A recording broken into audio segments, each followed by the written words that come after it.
I'll just have to hold it. Okay.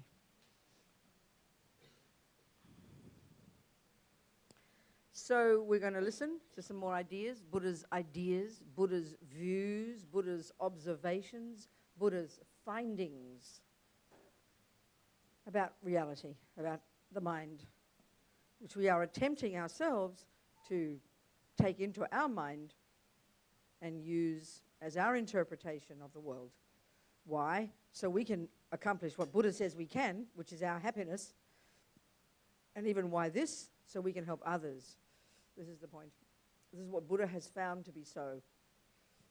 This is what being a Buddhist means, you know. So we're here for this reason, so we can become a Buddha like him, following his steps, so we can be of benefit to sentient beings. Okay. Voy por refugio hasta alcanzar la iluminación, al Buda, al Dharma y a la Asamblea Suprema. Por los méritos que acumule practicando la generosidad y demás perfecciones, que pueda obtener el estado de Buda para beneficiar a todos los seres. Voy por refugio hasta alcanzar la iluminación, al Buda, al Dharma y a la Asamblea Suprema. Por los méritos que acumule practicando la generosidad y demás perfecciones, que pueda obtener el estado de Buda para beneficiar a todos los seres. Voy por refugio hasta alcanzar la iluminación, al Buda, al Dharma y a la Asamblea Suprema. Por los méritos que acumule practicando la generosidad y demás perfecciones, que pueda obtener el estado de Buda para beneficiar a todos los seres.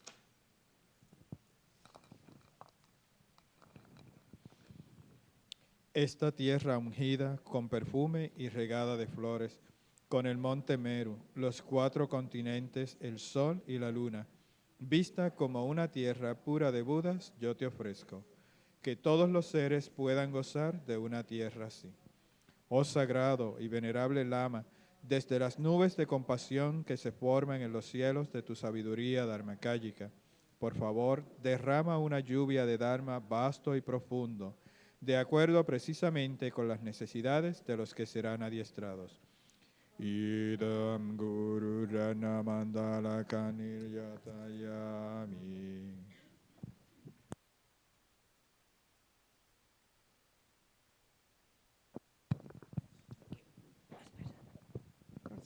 Okay.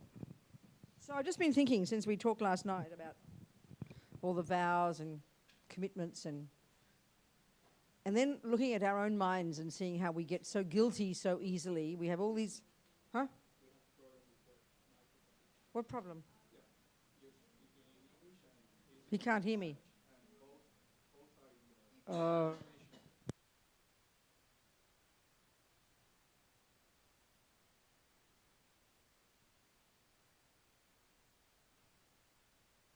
So, okay. One of the things that I find the most common for all the years, including with myself and everybody else I talk to, because we have ego grasping, because we have this strong clinging to this sense of self, whose function is actually fear, anxiety, worry, self-pity, guilt. These are the very function of ego. It's kind of ironic. When we think of ego, we think of big and arrogant, you know. No, no, no. Self-pity, guilt, they're all functions of ego. They're all symptoms of ego. They're all the job of the ego. So because we all have this, which is what being in samsara means, then of course, and here we are trying to be good Buddhists, and here we are trying to practice morality, and then we take refuge, and then we take lay vows, and we take initiations and bodhisattva vows, and then we have all these commitments, and we have this practice we do every day, and then we hear about the stories of devotion, and we have all these high expectations of ourselves. And then all we do is we keep plodding along, and then we feel miserable, and then we feel guilty because we don't do it properly, and then obstacles come, and then we don't want to do our practice, and then the guilt comes, and we get worse and worse and more miserable, you know. The number of people who come to me who are, you know, who've given up their practice because they don't see progress, and they don't know what they're doing, and they feel they are so bad. This is so typical. It's so typical, and we really have to have some kind of way of understanding, you know. The nature of ego is misery. We've got to understand this. And then when we become Buddhists, we have all these high expectations.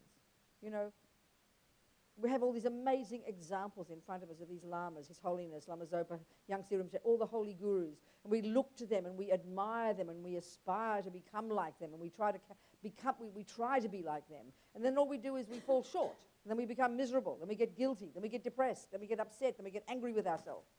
And it's just double trouble, you know. So, but one of the things that what I'm getting at is what we have to understand is that a sign of progress is that you think you're getting worse.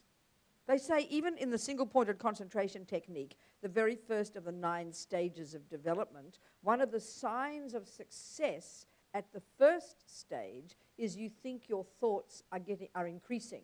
The conceptual thoughts, the crazy thoughts are getting worse. They're not. You're just noticing them. This is one of the most important things, you know. So if, for example, you're overweight and your muscles don't work and you decide you're going to go to the gym to get healthy, you have the vision of how you will look. You know, you're going towards that vision. And then you go to the gym and you come home the first night. Excuse me, you feel worse. There's no question you feel worse. You're feeling pain, you're feeling muscles you didn't know you had before. Now we know that, we know that's true, but we all also know it's a good sign, don't we? If you were feeling that pain while you're sitting just watching television, then you'd be in big trouble. You get my point? But you're feeling that pain because you're stretching yourself. You've made an effort, and that's why it's a good sign. And I can't stress this enough. We're all the same, you know. I mean, for years I was really good at doing my practice. I'd be up early in the morning, 2 hours, and my 200 prostrations. I was such a good girl, you know. And then after a while, it just changed. And for years, it was an incredible struggle to do my practice. I couldn't stand to sit on my seat. To see the seat, I didn't want to go there, you know. I mean, you understand. Everybody has the same experience. So this is where we've got to be try to be intelligent about it. We've got to be very grown up. We're big girls now, okay? We're not 5. We've got to really have an intelligent way to interpret all this and be reasonable with ourselves. So first of all, we have to understand that because we are... Okay, get some perspective. If we look at the world, you know, they talk about the 1%, all the rich people. Well, we are part of the 1%, not the rich people, the good people. And I'm not trying to make us feel arrogant, but here we are actually committing ourselves to be a better person. We've taken vows, many of us. We've committed to never harm, never lie, never steal, never even kill a little flea, which no one in the world even cares about. Who cares about fleas? I mean, where's the fleas liberation, you know? No one, fleas and mosquitoes, they can all die in the billions, and you're considered a good person. And here we are trying to not harm a flea. I mean, you should be weeping in happiness at what an incredible person you are. We really should be seeing the good things, but we don't, because the irony of ego is we are addicted to seeing the bad things, and the first person we're going to see bad about is ourselves. This is just the way we are. It's the way delusions work. So we've got to be intelligent about it. We've got to step back and get some reasonable perspective. I mean, Lama Zopa said, on this earth, just to even have a kind thought is so special. And look at us. We've actually committed our lives to try to have kind thoughts and be better people and not kill and not lie and not steal and not harm. It's actually unbelievable. We should be completely in tears of happiness. And I'm really serious. So that is a fact. This is a fact. But we don't like to say it to ourselves. It's so ironic. Ego is so ironic because you'd think ego would be happy to point out good things about yourself. But we're not. We're addicted to the bad. We almost think it's virtuous to think bad things about ourselves. Our mind just runs to thinking bad things about ourselves. This is the way ego works. So we really have to be very courageous in being reasonable, stepping back and getting a reasonable assessment of the facts. Okay? And then what they call it is rejoicing. It sounds such a holy word. Oh, we should rejoice. I mean, it just sounds so boring. But it is unbelievably important we need to do this. That means instead of craving other people to praise us, we have to start praising ourselves. It's not arrogance. It's seeing the facts and saying, well done. I'm doing a good job. I'm trying to keep my vows. I'm trying to do this. I'm doing a pretty good job. And it's a fact. But we have to say it. We have to learn to say it, not just run to the bad thoughts, addicted to hearing the bad thoughts, and then believing in the bad thoughts, you know. And the fact is, delusions are coming strong. This is no question. So the biggest problem, one of the biggest problems, is the wrong expectation that we should be better than we are. Actually, we are better than we think, but we even think we should be better than that because we're addicted to being dissatisfied. So we have to realize that seeing the delusions, having the obstacles, not wanting to do the practice, feeling resentful about it, getting more angry, feeling more depressed, getting more jealousy, having more problems, getting sickness, they are good signs. And I'm not joking. But we have to be intelligent, like going to the gym. You don't freak out and go to the doctor because you're feeling pain after going to the gym. You know it's inevitable. You know it's an indication of success. It's a fact. We get this one. We get this one. So the example for me, you know, Venerable Roger, Venerable Sumten, he's been here, right? Well, he's meditating. He's a professional meditator, has been for 30 years. I remember 15 years ago, he's telling me that after some of the, 3-year retreats, 4-year retreats, he was out of his brain with extra levels of rage and delusions and arrogance that he was freaked out about it. You'd think after serious retreats in the mountains, incredible delusions, and he was really distressed. And he went to see Rinpoche, and Rinpoche laughed and laughed. And he said, fantastic, fantastic, the dirt has to come out. The dirt has to come out. And I swear to you, that was so profound for me to hear it, And we need to be reasonable. Lama Yeshe would say this, we've got to be reasonable with ourselves. Because when the guilt comes, we just run to it like a magnet. We drown in our guilt and shame and feeling bad, We are addicted to it. We can't stop thinking those thoughts. So one of the biggest skills is to, it's like you've been to the gym, your body is aching all over, but you go to work and someone says, how are you today? The child would go, oh, I'm so full of aches, and you'd moan and complain all day, right? That's a typical human thing to do.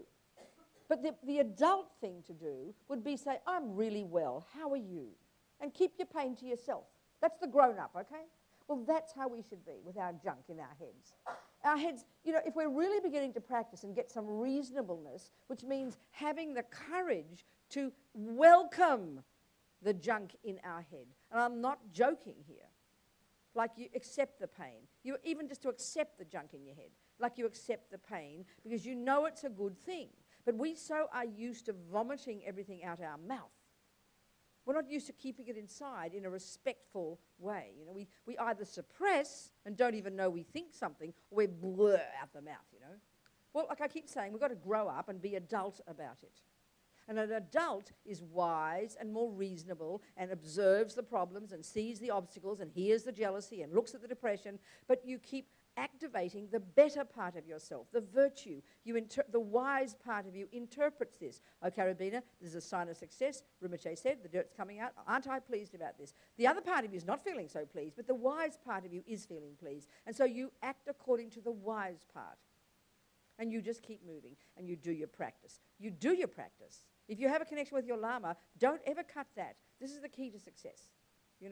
Even when the delusions are rampant, the natural thing is to want to hide it and have guilt and push the Lama away. If we do have devotion in our Lama, let's say, keep your Lama in the middle of your heart and offer him the junk. There's this wonderful mandala offering that Lama Yeshe from the very beginning would always get us to do after the first one. You guys, I don't think you do it here. It's called the inner mandala. It's from Vajrayogini. And it says you offer all your delusions and the objects of your delusions, all the enemies and all the objects of your delusions. You give it all to the Lama. It's a lovely little prayer to do, And this is really true. The guilt wants to hide. And guilt is just the reverse of arrogance, that wants to show. Arrogance wants to show everything. Guilt wants to hide everything. They're both symptoms of the same problem, the neurotic eye. So we have to be reasonable. Observe the problems, see our mind, wisdom, step back and observe. Okay, I'm having problems. You know, I've got difficulties. I don't want to do my practice. My anger's going out berserk. I can't stand my boss. I hate my husband. Things are all going wrong. I'm getting sick. But it's cool, Rabina. These are good signs of practice. So meanwhile, I keep going through the motions of doing my practice. But don't have to be holy. You know, you do it sitting in the kitchen. You do it in the car. You do it walking down through the garden. You go for a walk and you do your practice. There's no commitment to be holy. There's no commitment to have single point of concentration. The commitment is maybe if you do your six-session guru yoga. You know, well, there's a 4-line version that Kirti Senchapa, I think, has written. 4 lines. You keep your commitment by doing the 4 lines. There's no commitment to do it for 4 hours.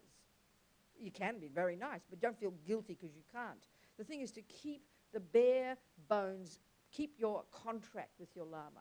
Whatever you committed to do, 3 mantras, 7 this, 1 that, do it. Not more, not less, and offer to your Lama, and then be miserable. Then be miserable, okay? Cry, be miserable, but at least keep your practice, because that's the thread that you don't want to break, that keeps you moving, that keeps you going through the hard times, and keeps you then going towards the good times. We've got to just be reasonable, you know? Are we communicating here? Good. And then we will be so courageous. Then we will feel courageous because we will feel glad that we are keeping our word of honor, that we are moving along, never giving up. You pick yourself up and you just keep moving. You just keep moving. You just keep moving. Pick yourself up and just keep moving, never giving up. There's no choice, you know. I mean, I always think my mind will last forever. So what choice do I have? You understand my point? My mind will last forever. So my feeling is, my policy is, even if I'm drowning, I might as well stay happy. You understand my point? We've just got to decide. We don't have, you know, I know you're understanding what I'm saying. We've got to be brave about it. You know, we've got to be brave. Just got to be courageous, brave, intelligent, wise, reasonable. Be reasonable with ourselves. Delusions are completely not reasonable, you know. But wisdom is reasonable. And then it's going to be a struggle. And then other days things will be easy. That's fine. Some days it's sort of like you're walking on your road, and your road is your life. And you're going to get many obstacles on that road. You're going to get big potholes. At some point the road will look really ugly, but it's still your road, baby. You've got to keep walking past the potholes, over the barriers, around the rocks, and just keep walking. Get up every day. Do your motivation, say the prayers. Don't expect good feelings. Even if you're bored by it, it doesn't matter. Sow the seeds, because remember, every thought is a seed. Remember your long-term goal, and just keep moving, and just keep moving, and just keep moving. And this itself gives courage, you know. Okay? And be happy that the dirt is coming out. Better out than in. You know? And then, of course, as we study more, we'll understand logically what it's all about. We'll be able to label the delusions in a much more accurate way. And, of course, the main one is attachment, because attachment wants everything to be nice. And half the time when we do our practice well and are feeling good about our practice, it's only because attachment's getting what it wants, you know. It's still just attachment. So when we make effort, and you only make effort when something's difficult, when you make effort, that's when you bring success. That's when some changes come. You know, it's sort of when you're going downhill, there's no effort. When you've got to walk uphill, that's effort. Well, that's when you make progress. And that's, as Lama Zopa says, you don't really create any merit until you make effort. So be happy you've got to make effort, you know, and just keep moving. I swear to you. It's very important, because that's what makes you happy. That's what gives you comfort. That's what gives you courage. That's what inspires you. That's why I want to say that. Which brings me, actually, I think the 6 perfections. I think we could talk about the 6 perfections. I don't remember if we did. I'm sure we didn't. I don't remember. But let's talk about the 6 perfections. Because we've talked about most other bits of the path, so why not just put everything in, you know? And this is really the one I'm talking about here. This is in a way, we're talking about the 4th of the 6 perfections, which is the one called joyful effort. But we'll get to it. So the whole idea of the bodhisattva, as we know, you know, what we're trying to cultivate as a baby bodhisattva, as Lama Yeshe would put it, is we're trying to cultivate the attitude of that it's my responsibility to help sentient beings. It's my job. It's like when you're a mother, you know this, and think that's a perfect analogy. A parent just knows it's their job, if they're a good parent. They don't wait for next door neighbor to feed the baby, you know. But when they just, that attitude of incredible responsibility, that's what the Bodhisattvas, what we're trying to cultivate as a Bodhisattva. So that's a big attitude, you know. That's a big, brave attitude. It's my job. So with that in mind, then what we're looking at then is this next stage. Once we've begun to cultivate bodhicitta, after having done Tonglen, after having done equanimity, after having done the middle scope, after having done the junior school scope, moving forward. We now practice, we perfect ourselves and become a Buddha by perfecting these 6. And the first 4 are the perfection of the compassion wing, if you like. Call it this. It's all the work you're doing in relation to sentient beings. And the last 2 are where you're perfecting the wisdom wing. So the first 4, initially you think of these 4, they seem to me initially a bit arbitrary. You know, why generosity? Then morality, then patience, then perseverance. It doesn't seem they're really related almost. But there's something about the understanding of them. If we understand them a little bit, it helps. So the very first one, generosity or giving or charity, Lama Zopa likes to call it because that's the term we use in the West, you know, charity. As Lama Tsongkhapa, in one of his wonderful little Lam Rim texts called The Songs of Experience, he says generosity is the wish-fulfilling jewel with which you can fulfill the hopes of all sentient beings. It's the basis of the activity of the Bodhisattva, in that it develops the selflessness and undaunted courage to lead all sentient beings to enlightenment. So what it is it's like the next level of practice, and it's opening the door, because they're taught in order of difficulty. It's opening the door to this one of being responsible for sentient beings. So generosity is the one of giving. So giving what? There are 3 levels of it. Giving, obviously, the first one is giving material things. The second is giving spiritual advice. And the third, oddly enough, is called giving protection. You know, giving protection. So the first one is meant to be the most easy, but I think for us, the second one's really easy. We all love to give spiritual advice, you know. As soon as we have an opportunity, out comes some advice. We love to do this one. That's cheap and easy for most of us.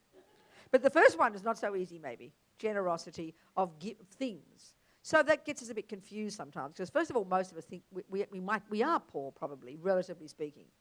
We are poor. We mightn't have much material things to give. But so the whole point here is what we're trying to do is first and foremost, obviously, is completely change our attitude, change the mind, change the thoughts, change the view. Because your hand, that is the one that gives, it doesn't have its own little brain in there. It only gives what the mind wants to give. So the first step is to change the attitude, to want to give, to have this attitude that when you see, and that's what a bodhisattva is trying to do, we're trying to act like when we get up in the morning, you're acting like you're a mother and everybody else is your babies, and you're looking around waiting to check what job you should do because you're seeing what they need. This is the attitude. Like if you're a kindergarten teacher or you're at the babies club where you take care of the babies at the creches or whatever they call it, you know for sure you've got to be watching every single one every minute. It's your job. That's how bodhisattvas think. So, of course, we're trying to cultivate this. It's hard work, you know. And, of course, we're going way beyond just our own babies, our own children, our mummy, our daddy, our husband. We're looking at all sentient beings. This is the whole attitude of the bodhisattva that we're trying to cultivate, which is why it's such a huge thing. Such a huge job we're taking on, so we take it one step at a time. So this first one is to see the needs of sentient beings in terms of their need for material things. Well, you know, the way the world is now, you know, because we have money is the symbol, isn't it, of having. Money is the symbol of having. And therefore, everything can be translated into giving money. Because in the end, you give money and then people can buy what they need. That's just the way the world is. You know, if someone needs a dog, you don't have to go buy them a dog. You give them the money and they can buy their dog. You don't have to give them the food. You give them the money, they'll buy their food. This is fine. So money for us is the most powerful thing that we need to cultivate the wish to give. And of course, we don't like to give. We don't like to give, you know. We feel nervous because we don't think we have enough. And obviously, if we give $5, we immediately think, I've got $5 less, and it doesn't make us happy. You know what I'm saying? It doesn't make us, it's not pleasant. So we really have to change our attitude. So this is why, again, we have to understand even the most basic teachings about karma. They say, you know, that the main cause karmically of getting a human body, at the time of death, the karma ripening, that's a virtuous karma that throws your consciousness to a human mummy. And if we understood how hard this one is to get, it would blow our minds. I will never forget reading, you know, in one book called The Tibetan Art of Parenting. It's like a baby book, a cute little baby on the front in a yak blanket, looking all just like a baby book, you know. But it's a very interesting book because it interviews with Tibetans and how they prepare for having babies, you know. And one of the lamas was quoted in this book. This blew my mind, this. He said, at the time of a male and female human being, two humans having sex, billions of consciousnesses that have recently passed away, obviously not just from the human realm. We don't have billions who are passing away, right? We have none left if the billions passed away. So at the moment that a male and female are having sex, and let's face it, on this earth, everyone's having sex at some point all the time, at the point there are billions of consciousnesses that have recently passed away, all kind of hovering around trying to get in. It's kind of intense, isn't it? Get my point? Well, we got in. It's like we won the lottery. It's like we won the most phenomenal lottery. Billions were all trying to get in your mummy's womb, and you got in. So, I mean, that would tell us it must have been an awful lot of merit to get in. Just an ordinary, creepy old human womb, a lousy old human womb. We got a good one with opportunity and conditions and all this. So the point is, just to get the human womb is so unbelievably outrageous. The amount of merit, virtuous karma, that is seemingly miraculous coming together of conditions, just to get a human birth. The amount of morality karma for this is already incredible. But that's not enough, is what I'm getting to. The other thing we absolutely have to have an accumulation of is generosity. Morality gets you the human body. Generosity gets you a life in which you can even have access to 1 grain of rice. Forget about the things that we have got. So we have to have had masses of generosity karma to be born into our present mummy's womb in a reasonable place with a reasonable amount of money, not homeless, with a reasonable amount of job, having credit. Look at that. We take all these things so much for granted, you know. The fact that we can get credit. Most homeless people don't have as much debt as we do because they can't get credit. They don't have generosity karma. So we've had to have had enormous generosity karma. So if we think that to be who we are now has come from masses of generosity karma, then we'd be very scared not to practice more generosity. And this, of course, is the trouble. I mean, this, you know, one of the karmic results of stealing is that no matter in next life, is no matter how hard you work, how hard you try, you never have enough. You can never make ends meet. You never seem to get enough money. You always seem to have debt. You lose your job. And you can see people like this. I know people like this, you know. No matter how hard they work. So, of course, if you've got that kind of life, which is because of past stealing and lack of generosity, it's very scary to think you should be giving more money when you really feel, because the mind also is very greedy and fearful there. It's really hard to break that cycle. So the thing of generosity is incredibly important just for our own sake. Forget about the brave attitude of the bodhisattva who really believes it's their job. As they all say about the bodhisattvas, when they give, they feel the same way that we feel when we receive. They're like the opposite to us, you know. When good things happen, when bad things happen, they feel happy. When good things happen, they get nervous because they're using up their merit, you know. They've got a completely opposite view. So, I mean, we've got to cultivate this view. And we just, you know, start small, start reasonable. But please, start with the mind. So one really great practice, and this is my own creation, I'm going to put this in the lamb rim. This is my practice. I invented this one. And you'll see it's a brilliant practice. I'm just joking, but I'm not joking. You listen. You listen to it. It's brilliant. Okay.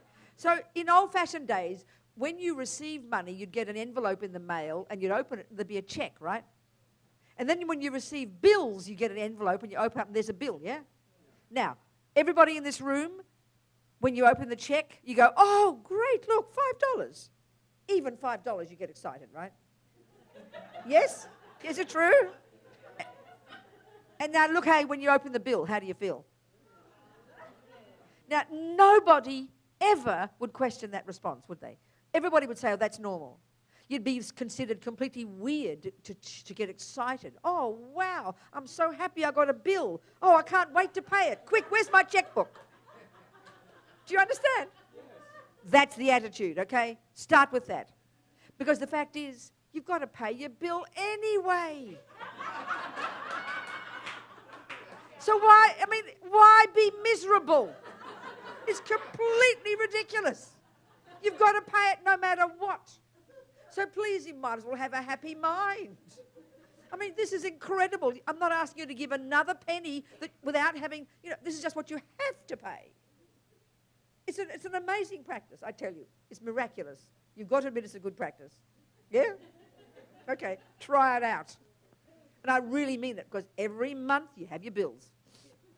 And every month we hate paying them. Even though, there's so many logical reasons why you should be so happy. You get the phone, you get the cable, you get the house, the mortgage, the this, the that. You have, everything is debt these days, everything. And all these little people out there working away to make sure you get your money and make sure you get charged that right amount of interest. It's all these people out there. There's every reason we should want to pay it. But if we understand karma, we would be scared not to have a positive attitude towards giving. Because every time you don't want to give, you are closing the door to receiving.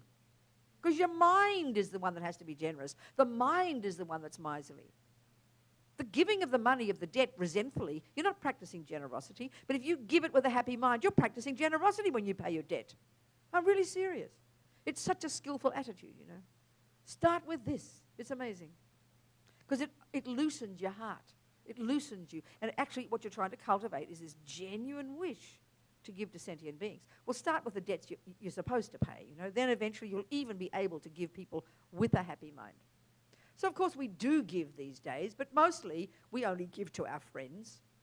And then, you buy a new coat and you give your old coat away. Why not give your new coat away? Oh, yeah, you have this, I mean, a friend of mine recently, she was telling me, she was at the course in Canada, and she's got a couple of kids who are considered a bit backward in their minds. And she'd be freaking out about them and how to teach them wisdom. And she said she bought this beautiful something or other, I forget now. She bought something beautiful for her son. I mean, he's a musician. She bought him like an electric piano. And then a friend of his was at the party, and the friend rejoiced for this boy in his beautiful piano and said, oh, it'd be wonderful to have something like that. And the boy spontaneously gave him his brand new piano. And the mother was devastated. She went to her room and cried. She felt so hurt, she said. And then she heard the different teachings about bodhisattvas. She said she completely got a revelation. This incredible child, even though he mightn't be so intelligent, this huge good heart, out of true, genuine wish to give, gave his brand new, beautiful piano away, I mean, that's amazing. Giving is a very special quality. And I'm not talking about giving because you get praise, which is why we give mostly now. When you give a gift, you can't wait to see the person say thank you to you. If they don't say thank you, you're going to be so upset. Or if they give your gift away. That would be too shocking, right? Like that mother. But if you give, these lamas, Lama Zopa is especially famous for his generosity. So you walk in, you walk in the room to give Rinpoche a statue, and the next person comes in, and guess what? They come out with your statue. That was my statue. Everything just gets recycled through Rinpoche, in one hand and out the other. So he never actually ever gets anything, but he gets everything he gets is just he gets houses, people give him houses, they're full of statues and gifts. They come pouring in, so he's got to keep up giving, to keep it moving. He's famous for his giving. And even he'd be giving, Roger said one time, he was just before he had to go to the airport in London, I think, he came out of his room, he'd just given his robes away to one monk. And he had his underskirt on to go to the airport. Roger had to run around and get the monk and get his robes back so he could get dressed to take the aeroplane, you know. Or he gives his shoes away, things like this. So giving is the attitude of wanting to give. And that's, you can see it's a huge attitude. Not just to give to your loved ones. Not just to give to people you feel like. Not just to give if you get a tax break. Not just to give if it gives you a good reputation. But it's truly trying to cultivate. And of course what we're trying to do on the Bodhisattva path, the main way of saying what we're trying to do is break down these artificial barriers between self and other. Literally that. Literally that. That's what we're trying to do. And it gets more advanced as we go along, you know. So giving is the first one. And it's amazing. Sure, give advice. That's fantastic. But let's practice the giving that's not easy for us. And be reasonable about it. Don't have to be all emotional and sentimental and give everything and end up with nothing.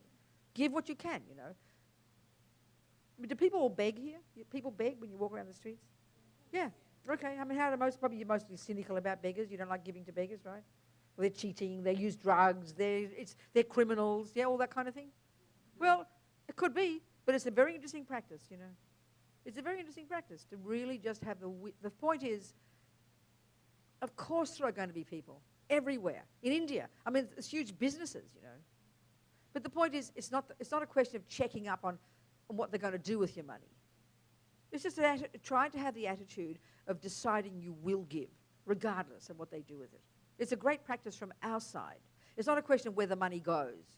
That's not the issue. That's not the discussion here. It's an attitude of wishing to give freely to someone who's in front of you. And the fact is they're in front of you. They're your karmic appearance, okay? They're not my beggar, they're your beggar. They've come to you. There's some karma there. So, give. It's a really good practice, you know. It's a really good practice. Do what you can. You don't have to give to everybody. Make a decision in advance. It's a very powerful attitude. You can give other ways if you like. Don't give to charities. It's a safe way to do it. But this is such an important one.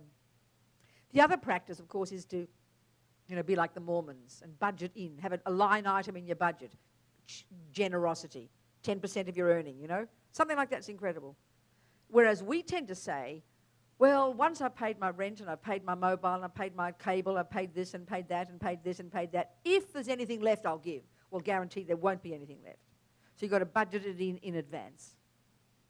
And I mean giving with complete freedom in the heart. It's just, even to hear about it, we can hear the meaning. We understand it. It's not comfortable. It's such a powerful practice. It's such an incredible practice, you know. Because it's opening the heart to sentient beings. It's the doorway into seeing you responsible for sentient beings. That's what it is. It's very powerful.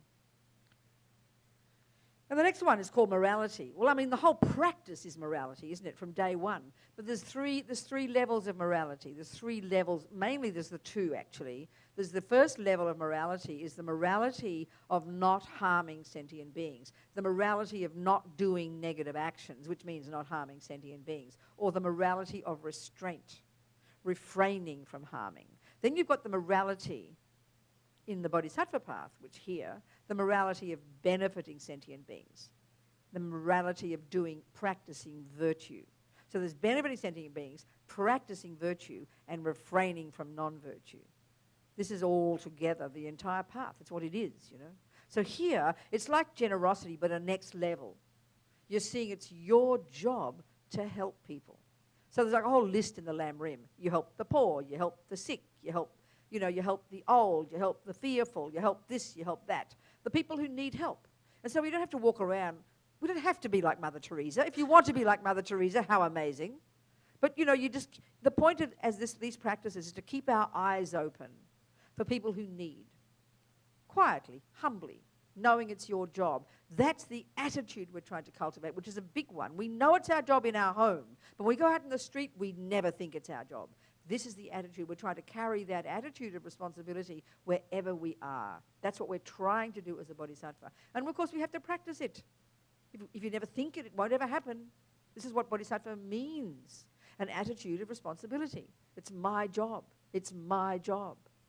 Please hear it. That's the point. That's the point. Not just having a gooey feeling every now and again for sentient beings, but the attitude of the bodhisattva that we're trying to cultivate is that it's my responsibility. What can I do? That's the great compassion, the one that's unique to the bodhisattva. so we see who needs helping. And I'm sure in our daily life we're always going to come across people who need helping, you know, and of course we have to stretch ourselves. Of course we love to help our loved ones. We love to help our beloved because there's attachment involved. But here we're trying to go beyond that to whoever needs it. And if you don't keep your eyes open, you won't notice. Because usually we see through things through the filter of attachment, you know. Here we're trying to see things through the filter of what can I do to help sentient beings. It's, again, an amazing attitude. And my feeling is unless we budget some time in for it, it won't happen. Oh, I'll be able to help when I've done my job, when I've helped this, when I've done that, when I've had my sleep, when I do this, when I do that. No. We have to be brave, stretch ourselves, help others, you know. Not in a sort of exaggerated, sentimental way, which is just attachment talking. We've got to go beyond our usual limited sense of what we can do for others, you know.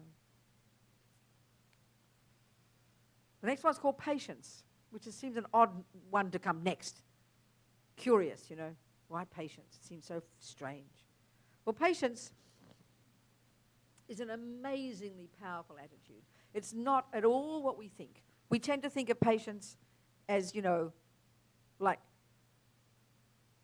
passive aggression, gritting your teeth, waiting for that ugly thing to go away, cursing inside. That isn't passive. That isn't patience. That is passive aggression. That's just internalized anger. Patience is, unbelievably hard state of mind.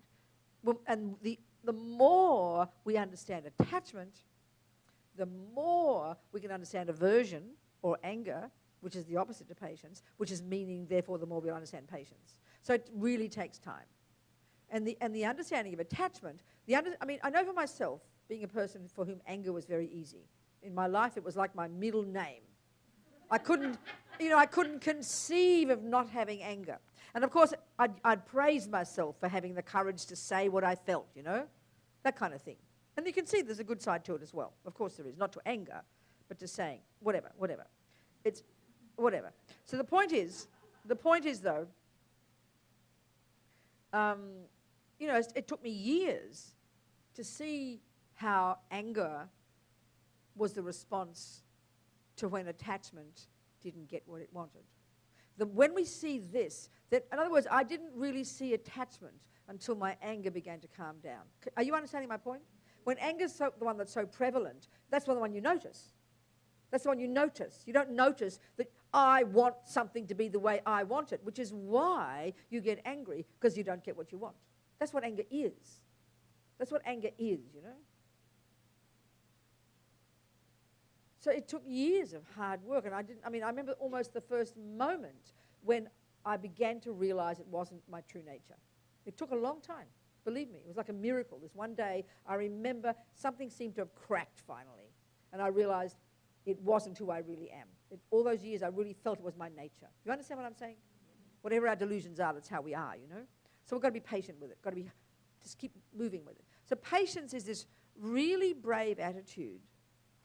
And this is why we have to see our minds. We've got to be noticing our thoughts every moment, wanting to notice them, not noticing them and then feeling guilty, what we see. But we've got to be glad to see our disgusting thoughts.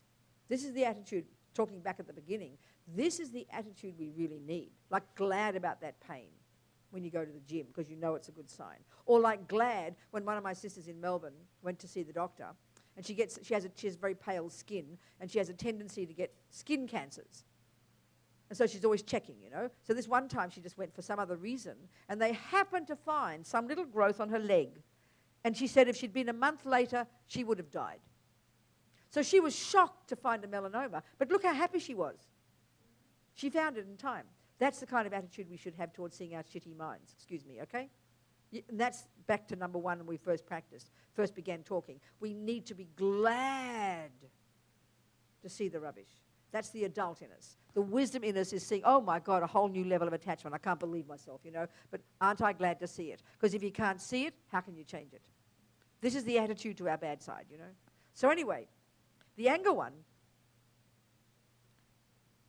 what patience is, and we really can get a handle on it, is actually greeting the problem. The first stage of practicing patience, that all the lamas, they'll tell you in the Lam Rim, you kind of, and I used to think this was just so ridiculous, I never even tried it. It was just like absurd, was to turn yourself into wood and say nothing. I thought, they're mad. What are they talking about, say nothing? I couldn't possibly do that. I just thought it was stupid. Just don't do anything. Like this, turn yourself to wood. But that's a very reasonable one. At least you don't say anything. But this next level of patience, and it's not for nothing, it's in the perfection of perfection of patience. There's 3 levels of patience. I'll talk about it in a second. But in general, it's when there is a problem, and guess what a problem is? It's what attachment doesn't want. And that's 1,000,000 times a day. You actually are glad, and you're glad that it's coming, and that's what patience is. And as we know from earlier in the practices where we're cultivating all the exchanging self for others and all that genre of practices that include transforming problems into happiness, it's another variation of patience, that's all, where you're actually changing the default mode, which is so instinctive, that bad things are bad, and of course you're unhappy, but we're trying to be glad about bad things. And it's a powerful practice. It's a powerful practice. That's what patience is. It's seeing it as good. That means, welcoming the problem, opening yourself to the problem, rather than resisting the problem, which is what anger does. Attachment's so frantic. Attachment is so desperate, and I mean every millisecond, like deep inside us, frantically trying, wanting to get only the nice things. It's a really good way to put what attachment is. It's a junkie for the nice things. It only wants things to be nice. In ourselves, in other people, in the world, around us, the sounds, the smells, the tastes, everything. It's a junkie for nice things. It can't stand the bad things. So patience is learning to greet the bad things. That's what patience is. So it's a very courageous mind. It's very courageous. Very brave, I tell you. It's huge, massive. And why is it, not for nothing, is it the third of these fourth ones so difficult? Why? Because in the job of becoming a Buddha, this is the most powerful way to rip out attachment and ego.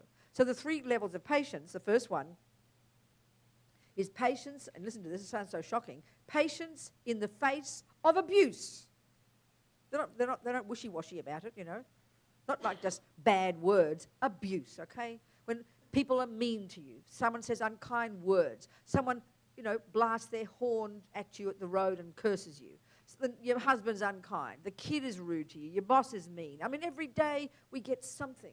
People are mean to us all the time. Greeting this with a happy mind. Being glad. Being happy. Being patient. So try to hear patient not as that frustration, passive. Not like that. It's a very proactive, courageous state of mind that is greeting the problem. Think of it this way. It just sounds like a funny word to us, patience, Kind of put up with something. That's not patience. That's not even remotely like patience. Put up with it with gritted teeth. That's wrong. It's like you're happy it's there. You're greeting it. It's grist for your mill. It's strengthening your practice.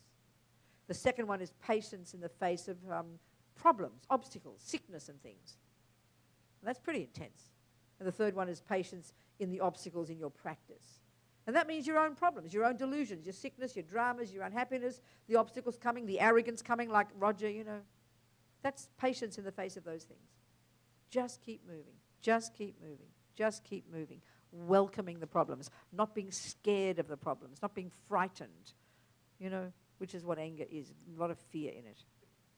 Are we communicating? Yes. Now the fourth one is about effort. And this is a very curious one, actually. We need to really look at this one carefully because it's not obvious. When we hear, it's called either joyful effort or it's called enthusiastic perseverance or enthusiasm. And it sort of sounds very peculiar in a way if you didn't understand what it is. But the only way to really understand it crystal clear is to understand the opposite, the obstacle, the opposite. And then it becomes super clear what enthusiasm is. And the opposite is called laziness. Will you listen? It's so embarrassing. We've all got these 100%. And this is the hardest of these 4. It's the most difficult. And the one all the Lamas say, without this, we will never succeed. And when we look at the laziness, you'll understand exactly. You'll understand it exactly. So if we use it in ordinary samsaric terms, strictly speaking, they're only talking about this in terms of Dharma. But if we use it in ordinary life, we'll recognize it completely. So the first kind of laziness is obvious. You can't be bothered. Can't be bothered. That one. That's the gross, in-your-face, ordinary, huge, massive laziness of wanting to stay in your comfort zone. Talk about 8 worldly dharmas. We all understand this one. Can't be bothered. And you ask the question, oh, what is it I can't be bothered doing? Guess what? The thing that takes too much effort. So meaning as soon as we have to push against the status quo, as soon as we have to push outside our comfort zone, it's too much effort, isn't it? And nobody likes to make effort. We can see this is the grossest one. This is the one why we have to sleep all the time, why we have to have a rest, why we have to have a break, why we have to have our food, why we have to have a holiday, why we have to have, take time out. Because we get it's too exhausting. So, of course, we're reasonable human beings. We've got to do what we have to do. But this is and of course, especially because we have such incredible lives. If you've got a life where there is no comfort zone, where you're living in a war zone, you're living, you have to work 60 hours a week just to get a bowl of rice. You're forced all the time beyond your comfort zone, aren't you? But we don't need to. We are so fortunate. But the tragedy is we use it up and waste it, the merit, So we don't make effort. And of course, because we assume when you first go to the gym, and using ordinary samsaric examples, you know perfectly well. This is the point. You've got to do a certain number of push-ups, let's say. Well, you don't do push-ups at the gym, but just pretend you do.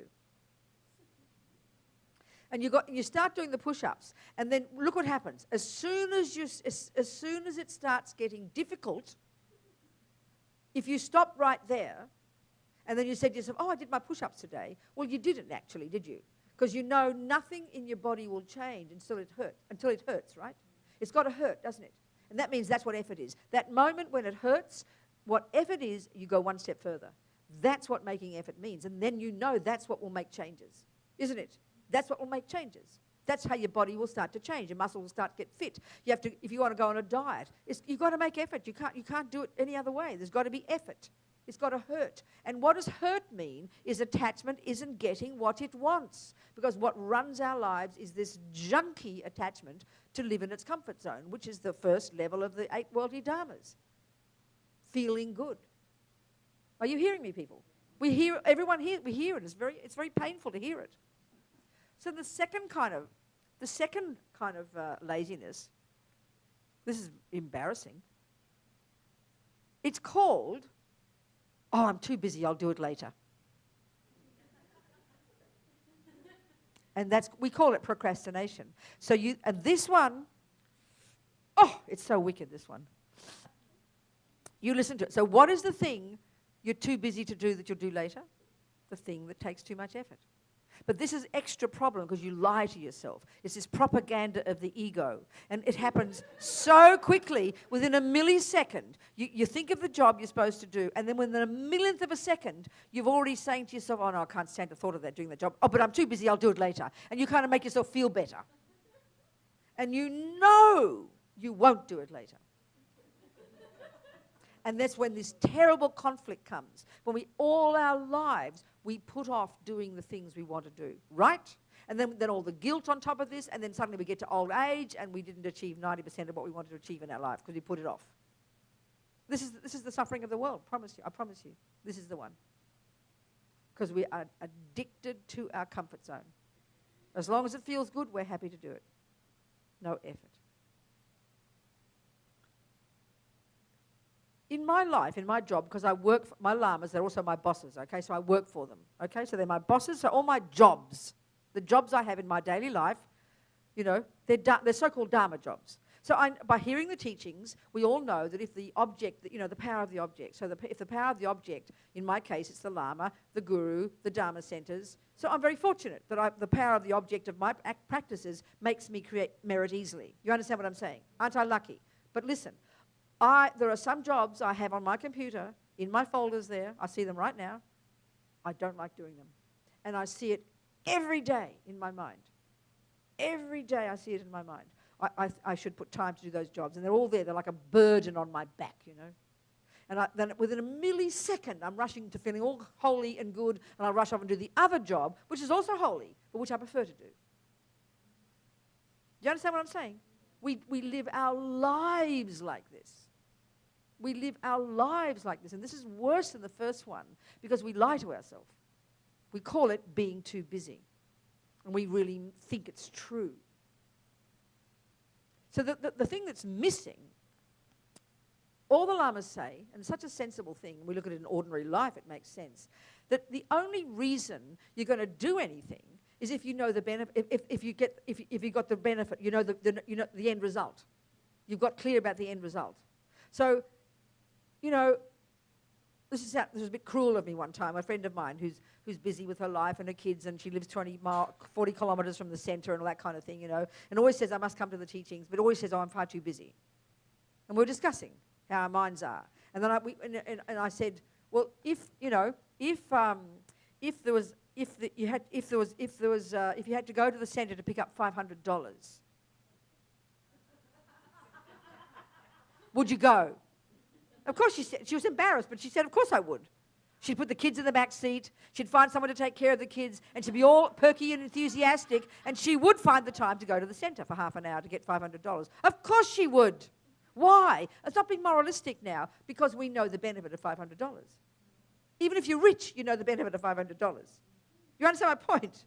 Of course, so here, it is so much harder for us, because it seems so abstract to become a Buddha. I mean, when you hear all these lamas, like Lama Zopa just never stops day and night talking about compassion, I think, oh God, here he goes again. I don't mean it like that, but I don't mean it like that. But it seems so exhausting, that level of compassion all the time. I think I can't cope anymore. I just can't. Are you getting my point? He never stops for hours about the compassion of sentient beings. I mean, I know people are suffering. I've got a bit of compassion, maybe, you know, but that level, it's like, oh, Lama Zopa, stop it. I can't bear it, you know. And so for him, he never sleeps a wink. For him, they say, Roger said for him, his other Roger, Australian monk, who's his attendant, for Rinpoche, sleep is a disgusting waste of time. Now, I mean, just to hear that is like a joke, right? It's like you can't believe he thinks it. But it's true for these holy beings. Geshe Lama Kontrog, whom Yangtze Rinpoche knows, his father was a friend of his, and they all knew each other at Sarah J. He lived in the mountains, naked, in a little hole in the wall with no front, no clothing, no sleep, and no food in 6 foot of snow in the winter. Okay, he's a yogi, so he can generate heat, but excuse me, the reason was because he had compassion. Because it's like disgusting to waste time, not to practice day and night, because it's like all their children. The world is all their children who are starving and sick, and if you don't go and work on becoming a Buddha, who's going to help them? That level of compassion is what they're talking about. Okay, one step at a time. But this one of, so for us, you know, we think, oh, I must become a Buddhist. Oh, then we say all these prayers, I'm going to become a Buddha to benefit sentient beings. Oh, yeah, we say every day, I'm going to become a Buddha to benefit sentient beings, you know. And then we think, well, can I try and get some samadhi? Ah, no, I can't do that. But we're just saying I'm going to become a Buddha. Well, be careful what you're going to say. Excuse me, you say it every day. Oh, yeah, for all sentient beings. So, okay, we're saying it. Aren't we lucky? We're putting the seed in at least. But we've got to somehow think about the benefits to ourselves of the goal we're trying to accomplish. We have to, because that's what will motivate us. Like the $500 instantly will motivate us, because we understand it. So this is why it takes so much effort, because we can't see the benefits.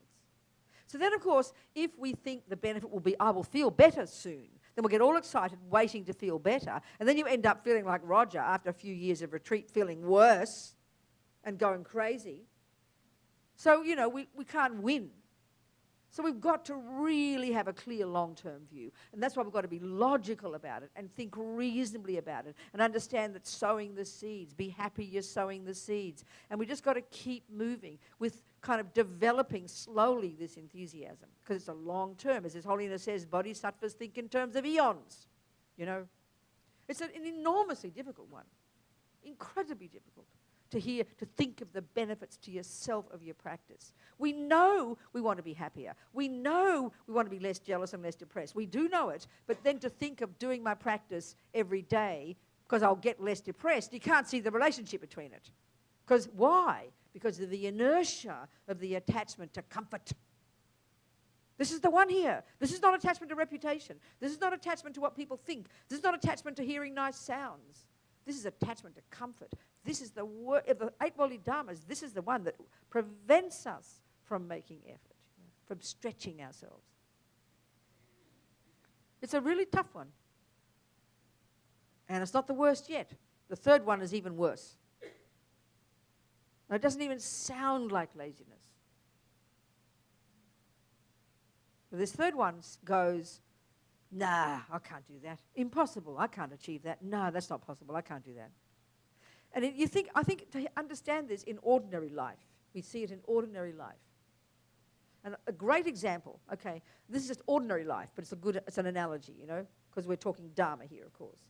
But we see it so clearly. I remember years ago when I was living in the Bay Area, in San Francisco, and reading in the 90s, reading about some of these IT groups in the San Jose, around Cupertino. Maybe it was even the Google guys. Who knows? I don't remember who they were. But they were these young guys who had some tech company they'd started in their garage, like all the young guys, and they were getting ready. They'd got investment, and they were getting ready to do their initial public offering on the stock exchange, which meant investment of hundreds of, millions of dollars. That was their goal, okay?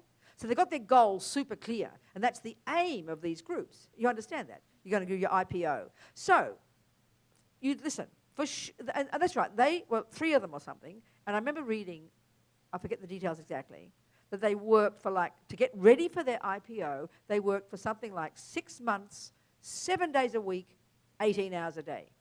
Now, listen, for sure, when they woke up one morning, totally exhausted, absolutely for certain, they would rather have gone back to sleep if they'd followed their feelings, yeah? And all they had to do was remember their goal. And guess what? Out of bed. You went against your comfort zone. You went against the laziness to want to turn back to sleep, right? Obvious, because you have your goal. The second one, for sure, they would rather have gone to the football, sit back with their kid, with their girlfriend, and eat popcorn and watch television. But all they had to do was remember their goal, and they didn't put it off. You understand? And the third one, for sure, when you've got this huge goal, like the dream of a tech company, don't tell me they didn't have agonies of doubt. Oh my God, can we really do this? Is it possible? Do you think we really can achieve this goal? And for sure, they would have said, yes, we can, and that caused them to never give up. Because never giving up, that's what enthusiastic perseverance is. And that is what causes you to achieve your goal. Are we communicating? Yes. This is what enthusiasm is. And of course, eventually, it's not joyful in the beginning, it's miserable enthusiasm, It's miserable effort, but eventually it becomes joyful because practice makes perfect. We've got to remember that. They have this acute way of putting it, framing this practice makes perfect. A nice way of framing it in Tibetan. They say, what is it? They say, with familiarity, there's nothing that doesn't get easier. There's nothing that doesn't get easier. So when we know that itself will encourage us to keep trying, keep making effort, because we know with practice makes perfect. When we know that, then we are prepared to go beyond our comfort zone. But of course, you've got to do it incrementally. You don't just go from sleeping 8 hours a night to sleeping no hours. You can't do that. But you do it incrementally, Like, for a while, for myself, for my practice, I used to get up for years, a whole period of my life. I got up at 4:30 every morning. I did 3 hours, 2 or 3 hours, 3 hours for a while. I had real enthusiasm. I was memorizing my prayers. I'd do my 200 prostrations. And I just did it. There was nothing would make me not do it. And then somehow something changed, and I don't know why, whatever reason, I thought I'm going to get up when I feel like it. Completely everything changed, and my practice went down the toilet, I promise. I did it every day, but last minute, in the car, with no enthusiasm. And it took me years, because I'd practiced these new habits. It took me years to get back to doing it properly, you know? Years, because I'd created these new habits. And it took me much more effort to climb back up again. Do you understand? I never broke it. I never break my I mean, I do break my samadhi unconsciously, but I never not do my practice. That's one thing I say. I never don't do my practice. Even if it was lazily, even if it was watching television while I'm doing it, I would still do it. Even though bad. You understand? So I had the wish not to break. That I can say that with truth. But lazily. And I created some problems for myself, you know. So many problems, so many obstacles by doing that. And I've learned from it. It's okay. We've got to do what we've got to do, you know. You can't help it. But this enthusiasm one, for me, when you hear it in the context of laziness, is the opposite. It really rings true. Really rings true, you know. Because our lives are so fortunate, relatively speaking, that we can have such comfort. We can easily, I mean, look how easy it is for us to get what we want. It's like phenomenal how fortunate we are. So therefore, it's so easy to be addicted to our comfort zone. You understand what I'm saying? So one step at a time, you know. Go against the comfort zone. We don't put it off, and we can do it. So incrementally, reasonably, go one step at a time, one step at a time. And then, you know, we don't have this burden of guilt about the things we keep putting off. And we also develop a very courageous mind about what we can achieve. Instead of keeping ourselves all small, no, that's not possible. We say it like it's a virtue, but it's the deepest of laziness because we don't make effort. You know, it seems like almost humility to say, oh no, I can't do that. So we have to prioritize. So we want to be clear of what our priority is, that's all. Clear about what our priority is. Clear about our priorities.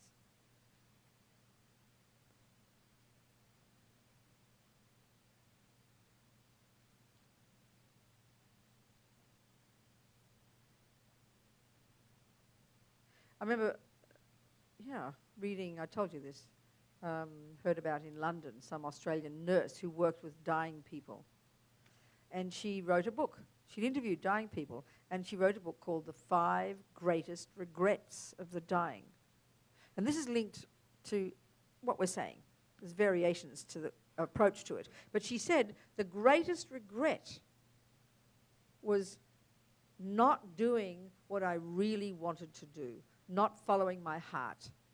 And I think one of the biggest reasons is because, she said, they said, instead of that, doing what we thought other people expected of us. And this is that kind of laziness. Oh, no, I can't do that. Mummy wouldn't approve. I can't do that. Daddy won't approve. I can't do that. They won't approve. I can't do that. That's just not, the world wouldn't accept that. That's often that one, and that's the attachment to reputation that stops us from from aiming for the thing that other people mightn't approve of. So therefore holding back and not doing it, you know.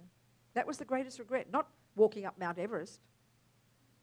The greatest regret, I find that mind-blowing, not doing what my heart really wanted and doing what I thought other people expected of me. It's not exactly this one, but it's like this one. It could be a lot to do with this one. But the one of not feeling it's possible. And there can be all sorts of reasons. And I mean, this one little example I used when I was at one centre somewhere years ago, and the guy who was the director was a lovely, dear man with a very big heart, but a really lousy manager, which often you find in the Dharma centres, you know, big hearts, but no understanding of money and very fearful about money and worried about how we get things and no, we haven't got anything and we can't do this and we can't do that. It's very interesting, you know, and I learned this a lot when I ran the prison project. I had to learn to be, we had to all learn to be really courageous because we didn't have any money and the need was so enormous, these prisoners. We had to learn, and it was really this, what I'm talking about here, really develop this attitude that the need was there. You couldn't say you can't do it. You couldn't say that, because if you didn't do it, who would? So we had to learn to develop the view, we will do it, but then we'll find the money. But the usual one we say is, oh no, we can't do it. Because why? Haven't got the money. So the one of saying we can't do it, which is the third one. So I remember this particular centre, very sweet people, and he asked me to come and have a bit of a meeting and just brainstorm among all the volunteers how they could grow the centre, you know. And so I'd learned from myself from doing the prison project, you have to, you know, what I'd learned was you've got to aim for the goal you have the goal. This is normal life. We do this all the time. You have a goal, and then you find the method to get there.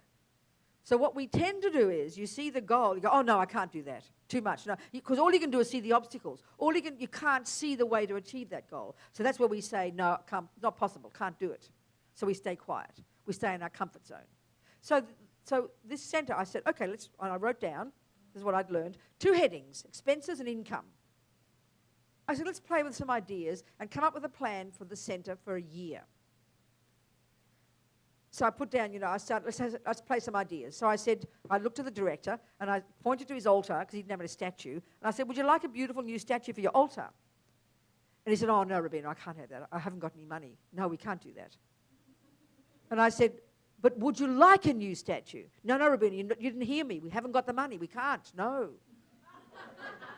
And I had to say several times, but I didn't ask you that. I said, would you like a new statue? And he looked at me. And he heard it, and he was almost too scared to even say, yes, I want a new statue. Are you hearing my point here? This is the third kind of laziness. What he was saying was, nah, not possible, can't do that, nah, impossible, impossible. This is the worst one. And then he heard it, and he was even too scared. I said, say it. Would you like a new statue? And he finally kind of, yes. Ooh. So he wrote down $1,000 and nearly fainted, maybe $5,000, I forget, He was too shocking for his mind, And then I said, this is what I learned from doing the prison project. I said, listen, I don't know what his name was. I forget his name. I said, sweetheart, listen, we're only doing thinking here. Thinking doesn't cost a penny. No one's asking you to spend anything yet. So this is so clear, It doesn't cost a penny to say what you want. And this is the one about not doing what you want because you're even too scared to think what you want because you're thinking, I can't do it. Are you communicating? Yes. So then everyone started getting really excited, Then they got kind of permission now. So we ended up with a really beautiful 12-month plan. Exactly what they thought they could do. Not what they could do, what they'd like. 4 teachers a year, all the airfares, how much, and the offerings, and this. And then we started a bookstore and all the books and how much it will cost. And they really were getting excited. They were given permission, to have nice thoughts about what they'd like. So we had this beautiful plan for the year and how much the money was. I said, now let's see how we can accomplish it. So we started working out all the reasonable methods, nothing unusual, proper methods of how to bring in the money. We did all our numbers, the bookstore, the this, the that, the number of members, and the donations, the average of this and the something that. Everything was reasonable, and we ended up with a surplus. Did you hear me? Yes. God, you funny Puerto Ricans. So, I don't know whether they did it, but it's not that complicated. You have a plan. You've got to have enough courage to say what you want. Then you can see the methods to get there. But you see, in our ordinary life, when we have to go to, somewhere, you do this. We work out the goal, we get the money, we buy the ticket, and we go there. It's hardly rocket science. So we've got to say the things we want to achieve. But you've got to have that goal. And that's why with our practice, if we never get past saying, come to teachings once a week and learn the Lam Rim, but as for studying the meaning of it, no, that's too much effort, I couldn't do that. Or go and do your retreat, no, that's too much effort. Come on, people. Got to be a bit brave, We can do it. If we can't do it, I accept, don't try. It's not logical to say we can't do it. I can't do like Lama Zopa does yet. But that doesn't mean I don't try. So every time I wake up in the morning, and believe me, since I don't get up at 4:30 anymore, now I get up about 6 o'clock if I'm lucky, but it's an effort now, whereas I'd leap out of my bed at 4:30. I didn't even have an alarm clock. I never used an alarm clock in my life since I was an old hippie.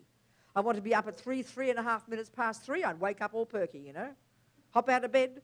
I never doubted for a second when I was into that level of my practice. These days, I've got to make myself get up. I've got to make effort, I've got to make effort to do my practice. I've got to make effort. But I just plod along. I just do it. And you always feel glad when you do. So it's, blah, blah, blah.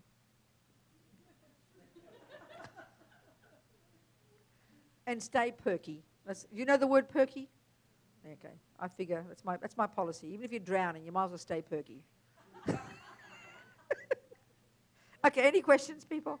Perky, all kind of like me, you know, all ridiculous and optimistic and shouting and yelling and optimistic. Perky, I don't know, it's maybe an Australian word, who knows? It's funny Australian language, I don't know. So, yeah, are there any questions? Huh? Yeah, like all optimistic, happy, kind of, you know, like that kind of thing. So do we have any questions? Do we have any questions? Do we have any questions? We've only got half an hour. You won't, I'm leaving today, aren't I? I'm going tomorrow morning. I'll be on the aeroplane tomorrow morning. So before I leave, any questions for me? Nothing? Okay. What else? Nothing? What, darling? No, I know that's concentration, and that's single point of concentration and emptiness. All right, you want to go there? Okay. All right then, just do that.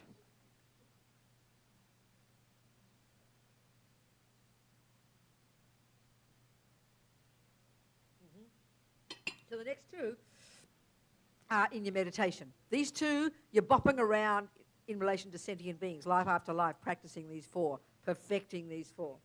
And in your meditation, you're perfecting the last two. So the first one is called, they're both called in terms of their result. And they're the two kinds of meditation, basically. There's millions of techniques, but essentially two methods of meditation, two modes of meditation, two ways of using your mind in meditation, okay? So these are both actually Hinayana practices in their nature. In fact, concentration, the first of the two, calm abiding, it's called, as its result, calm abiding. It's actually a Hindu technique. The Buddha took, you know, and used. And then it's taught in the second scope of the you know, it's not taught there, but it's taught, if you're just a Hinayana practitioner, a Theravada practitioner, you would develop your single point of concentration, you would then realize emptiness. Because emptiness itself is a Hinayana teaching. Okay. But in the Mahayana, it's taught in the context of the perfections of the Bodhisattva, because it's so much, as we discussed last week, it's taught in the context of bodhicitta, which gives it this extra oomph. So it's a Mahayana teaching, the perfection of wisdom, the perfection teachings, the Mahayana teachings on wisdom, the perfection of wisdom. So the first meditation, the fifth of the six, this first kind of meditation we talked about, is called, often known as single-pointed concentration. The result is called calm abiding. Calm abiding. Sometimes I know Pabonka Rinpoche, the translator Michael Richards, in the English, he refers to it as mental quiescence, mental quiet. So whatever term, I don't know, whatever it is in Tibetan. What is it called in Tibetan? Laktong or something. Was that the other one?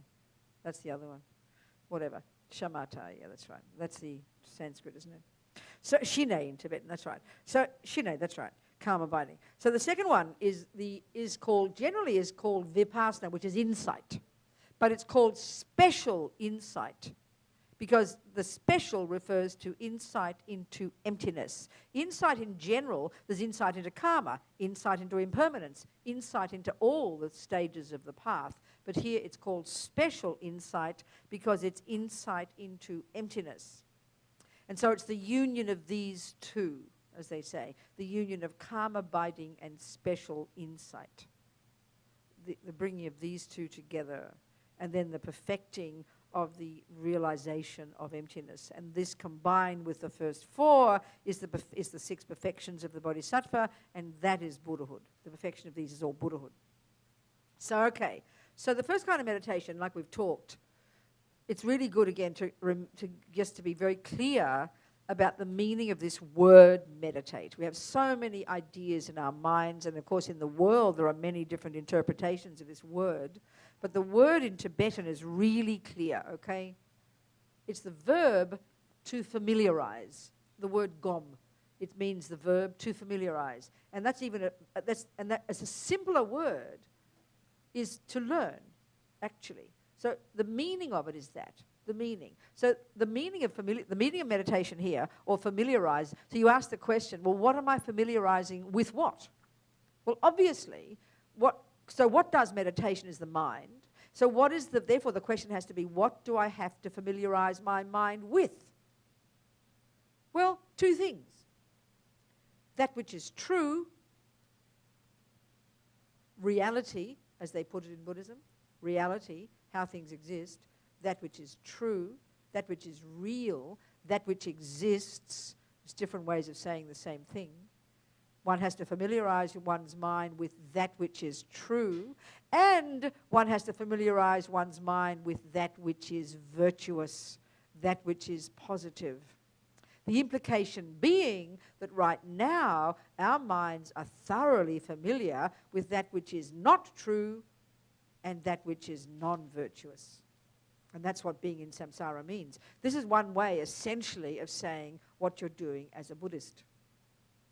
That's the point of this term, meditation. So then you have the term, they use the word, they use it like this in Tibetan. There's the meditation, there's the familiarization in that's achieved from listening. The familiarization, the insights that I'm just losing my words here. Got from listening, from thinking about it, and then from getting insight directly in meditation at a subtler level. So the stages of development of our mind in this process of familiarization, we need to listen to become familiar with the thoughts. We need to think it through, and then this process of listening, thinking it through, then slowly, that's what brings direct insight at a subtler level in our mind in meditation. It's this logical progression. And as I've been pointing out before, this process is what we call learning. That word is a brilliant word in our culture. That word, we really understand it. Go and learn something. It means you listen to it, you think about it, until eventually you get the experience of it. Whether it's cooking, the violin, computers, driving, or becoming a Buddha. It's exactly the same process. Big surprise to us. Who would have thought? Because we mystify these words. That's our problem, you know. We have such cliched views of meditation that it's like shocking. That's why we always just think we can't do it. And why we don't do this process properly is because we're lazy. Can't be bothered, too much effort, can't do it. But we can. Buddha was a regular guy like you and me. Probably cheated on his wife like everybody else. But he became a Buddha. If he can do it, we can do it. This is so logical. You can't argue with it, you know. One step at a time. So, okay, the first kind of meditation is getting this single-pointed concentration, which is not a level of mind that we even posit as existing in our culture. There's no such thing. It's necessarily a subtler level of mind. Necessarily. Not the subtlest. That only really can be done in Tantra. The methods are even more powerful in Tantra. This is in the Sutra teachings. So here it's in the Mahayana. But concentration is this, you know, it's like I said, I think I just talked about it.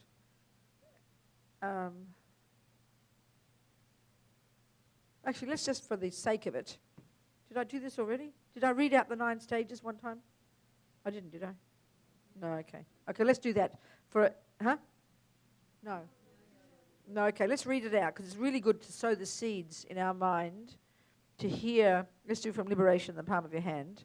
We'll read out the 9 stages as Babonka talks about it. It's really good for our minds to sow the seed in the mind to get the realization of single-pointed concentration. Let me find it.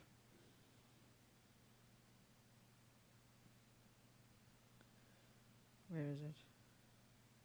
Don't remember.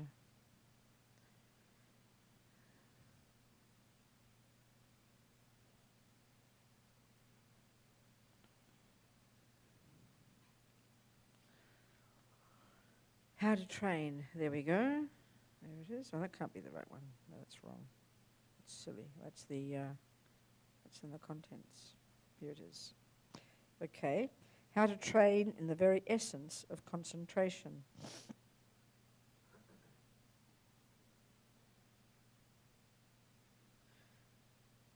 Well, first of all, you've got to be qualified to even get it. You know, the ideal scenario would be to have completely given up all attachment to food, clothing, people, things, reputation, money, all this business, which is already pretty high.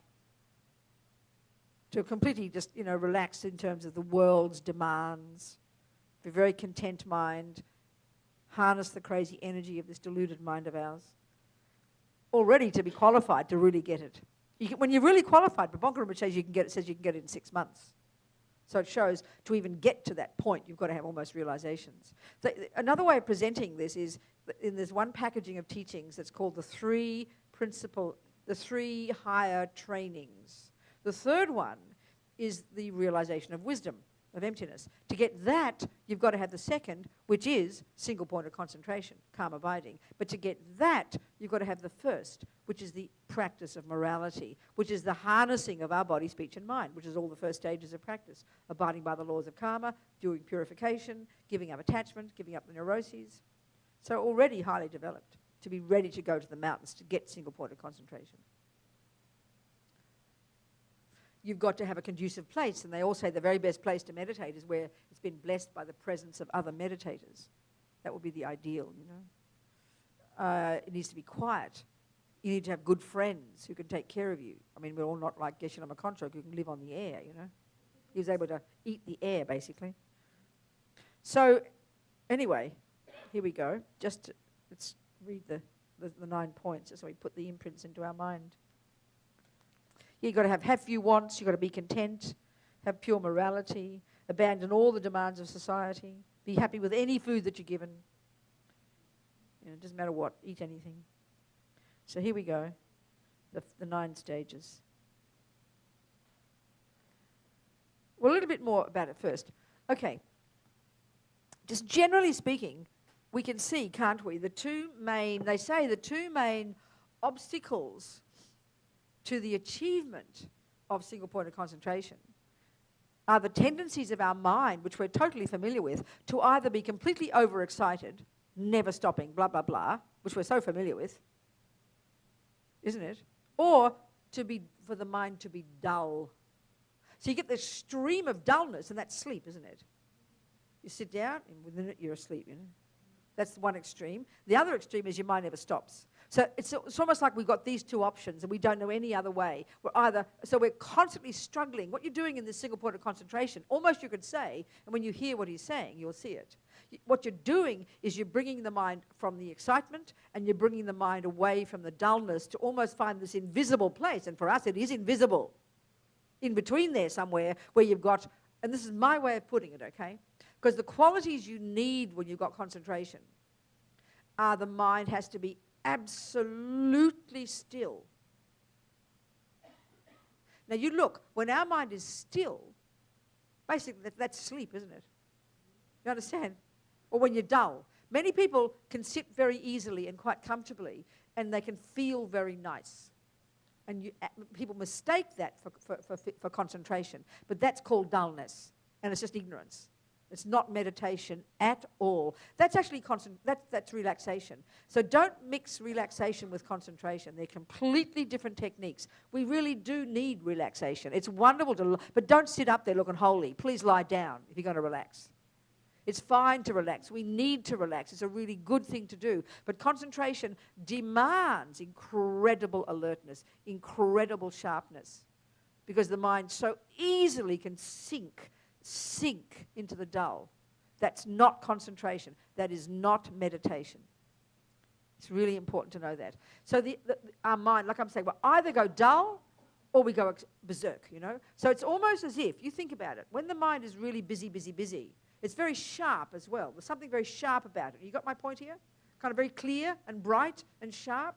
Well, concentration, it seems, has to have incredible sharpness, but without the busy. And it's got to have the absolute stillness, but without the dullness. It's just my way of putting it. Can you kind of see what I'm saying? And that's an invisible place for us. We don't have that. We either have dull or we have busy. And this is what this concentration is all about, is bringing the mind between these two. And it's incredibly difficult. And you've got to be so qualified to even get to the point. Of course, we've got to start somewhere. And the main obstacle for us is our immorality, is our lack of ethics, is our confusion, our busyness, our berserkness, our delusions, our worries, our fears, our guilt, our attachment, our need for food every 5 minutes, you know. I mean, how can we get concentration? Got to have 4 meals a day, for God's sake, in between the snacks. You understand? I mean, you're sitting there for 5 minutes, I'm thinking in my morning, and I'm already thinking about my coffee, you know. How can I ever get concentration? Forget it. You understand? Okay. So let's go through the 9 steps just for auspiciousness.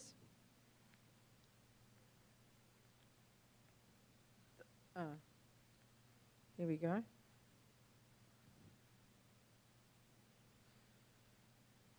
All the pitfalls.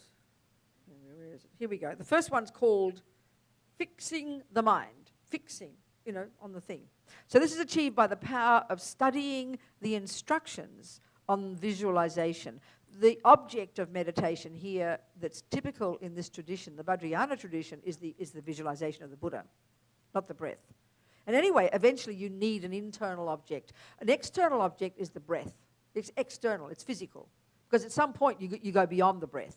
When you've got single point of concentration, you are not breathing, believe me. So you can't keep breathing as your focus.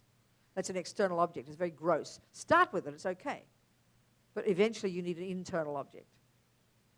That means something in the mind itself. So the classic one in Vajrayana is the deity. And the point about this is this also. This is something important for our practice. There are certain practices that are said to be far more powerful for us in terms of purification and merit. And one of those is the practices that are related to the Buddha. When we really understand this, and because we are not great meditators, we're only going to do a little bit of practice, then we'll be very skillful in choosing the practices we do spend time on. And so if you're going to do some concentration, concentrate on the Buddha.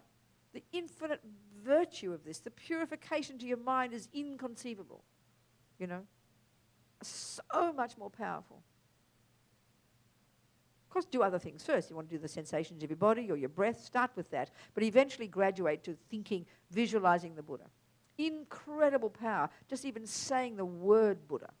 So much more power, so much more purification. The power of the object. In relation to generosity, you give $1 to a Dharma center. Infinite more merit for you than giving $1 million to dog homes, you know? Because of the power of the object. Because what the center does is help people's minds and leads people to enlightenment. So you be skillful in choosing what you can do. We're limited time, limited money, so we be skillful in choosing the most potent objects of our own virtue. It just makes sense, you know.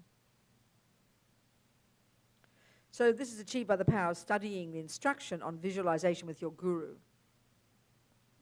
However, you are only evoking the visualization at this stage. It doesn't stay, and you can't make it persist for any length of time.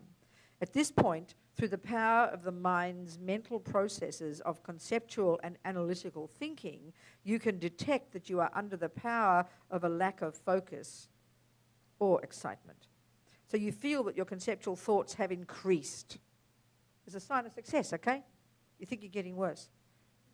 But in fact, these thoughts have not increased. You have only had the insight of gaining some acquaintance with your conceptual thoughts, which is, of course, what we have to do.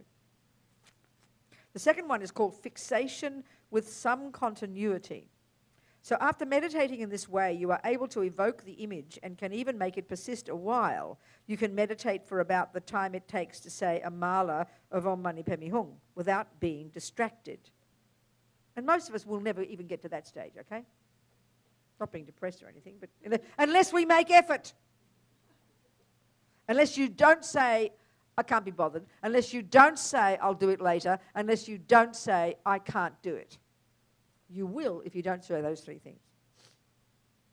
This gives you some insight. Okay, at this point, your conceptual thoughts are sometimes peaceful and sometimes they develop.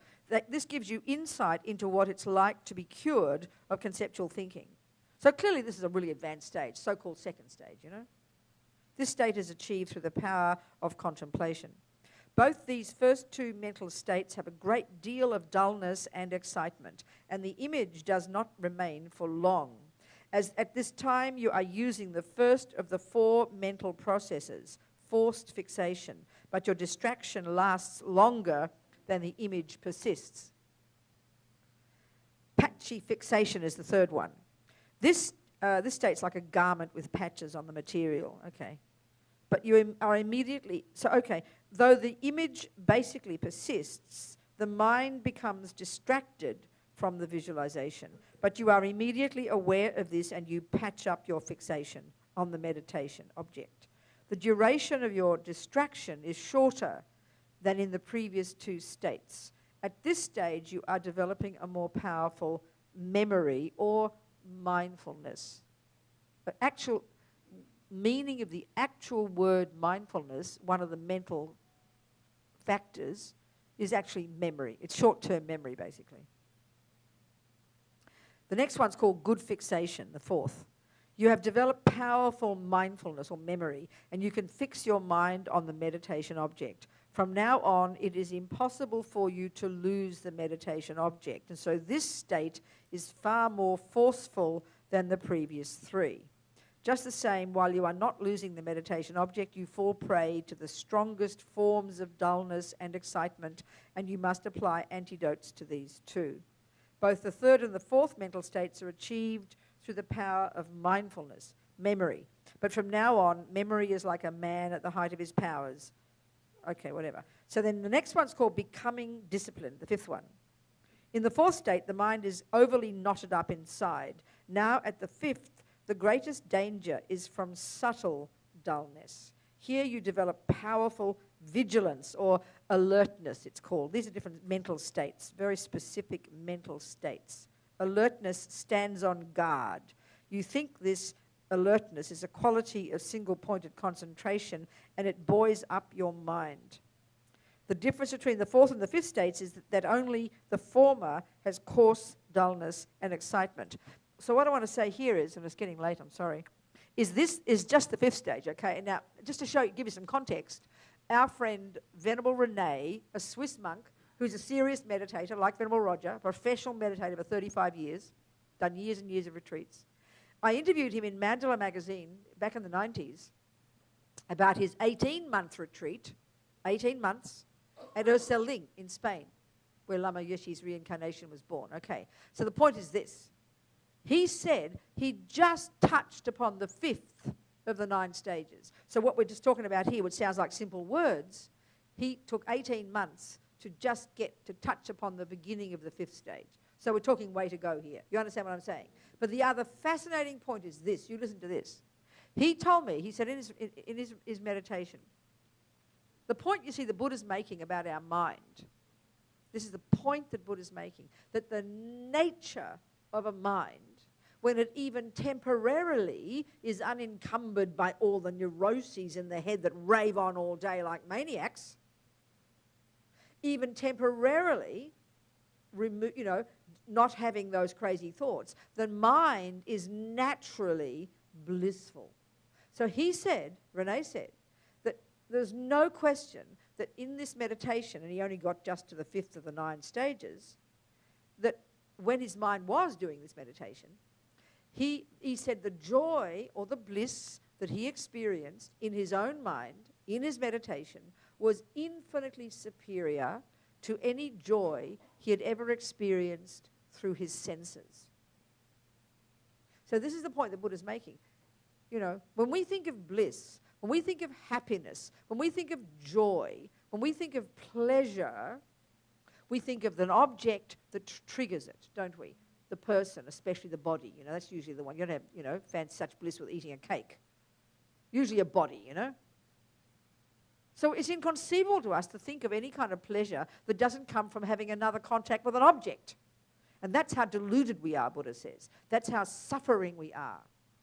That we have no ability to access our own capacity, natural capacity for bliss and joy, which is the character of our own mind.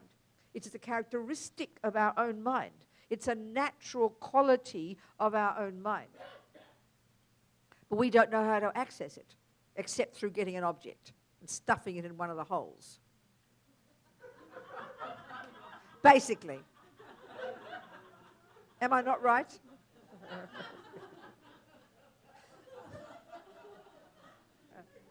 Okay? So here's Rene up in the mountains, all on his own, a little monk, experiencing bliss.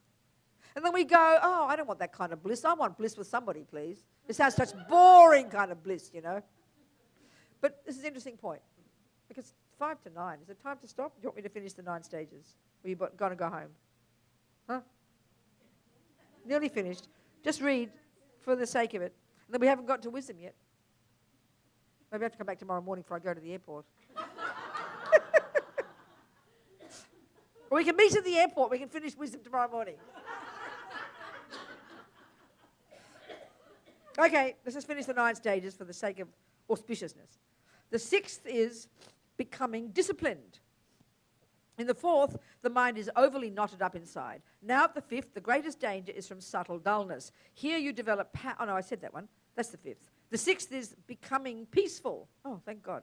So in the 5th, the mind has been uplifted rather too much. And under these circumstances, the greatest danger now is from subtle excitement. So when subtle excitement arises, you develop a more powerful form of alertness in order to detect it. And you see that even this subtle excitement is a fault and that you need to prevent it. The difference between this state and the 5th is that subtle dullness is not the main danger here. Both the 5th and the 6th are achieved through the power of vigilance, and at this point, the power of vigilance has been perfected. The 7th is becoming very pacified. Nearly finished. In the 7th state, it is very difficult to develop dullness or excitement because the power of your vigilance and memory have been perfected. Vigilance or alertness, memory or mindfulness. You develop the power of perseverance at this point. Perseverance, joyful effort.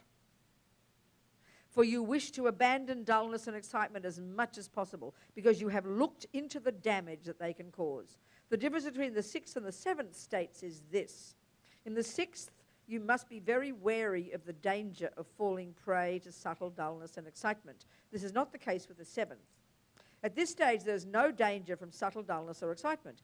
All the same, you must make an effort in the techniques to abandon both of them. In the 5th and 6th, there was concern about the harm excitement could do to you.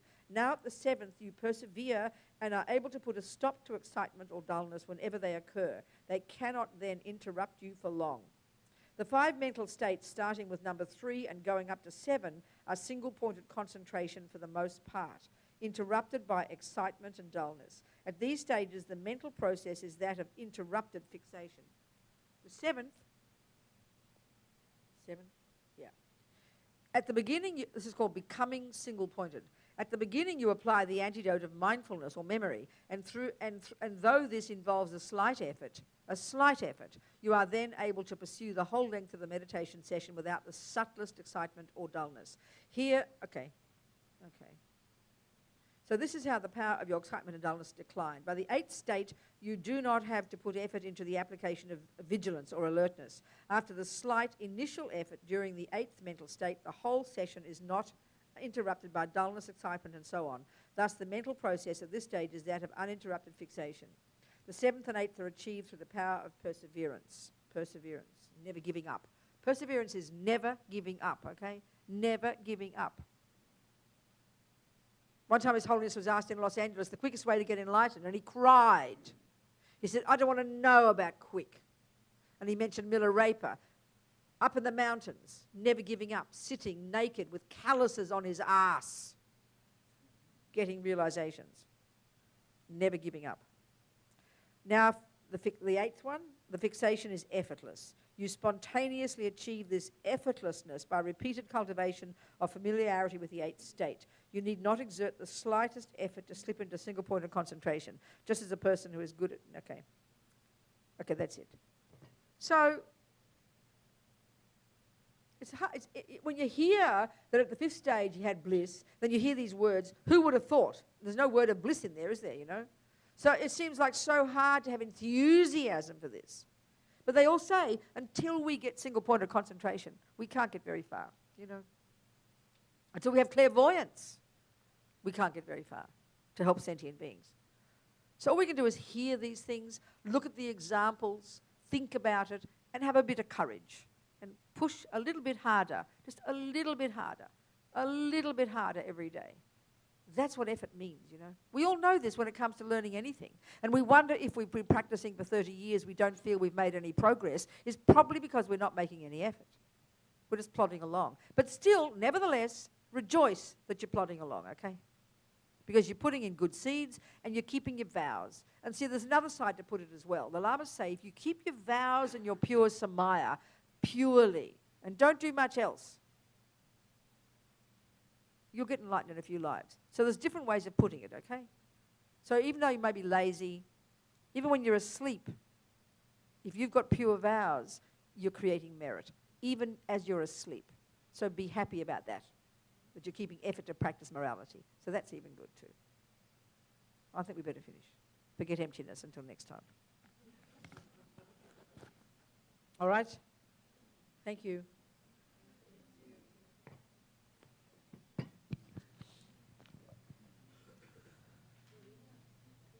Yes, darling. That's liberation in the palm of your hand. Pabonka Rinpoche. Huh? Huh? Liberation. I read it from liberation in the palm of your hand. Yeah. So, okay, we're done? We do our prayers? Okay, let's go. What happened? Oh, go on then. Dearest Venerable Robina, we want to express infinite gratitude for the precious teachings which you have offered us during these past days. With your very particular and dynamic way of teaching the Dharma, you have contributed immensely to the enrichment of our study programs and, above all, to our personal understanding of the Buddha Dharma.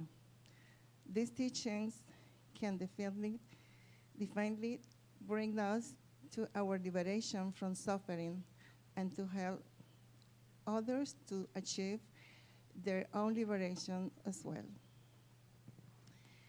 We know that we continually revert back to our defilements again and again. For that reason, we know that we must continue to work hard in order to transform our minds. But we also recognize and rejoice in the immense potential of our mind and in the great opportunity to this human rebirth offers us in order to realize this transformation.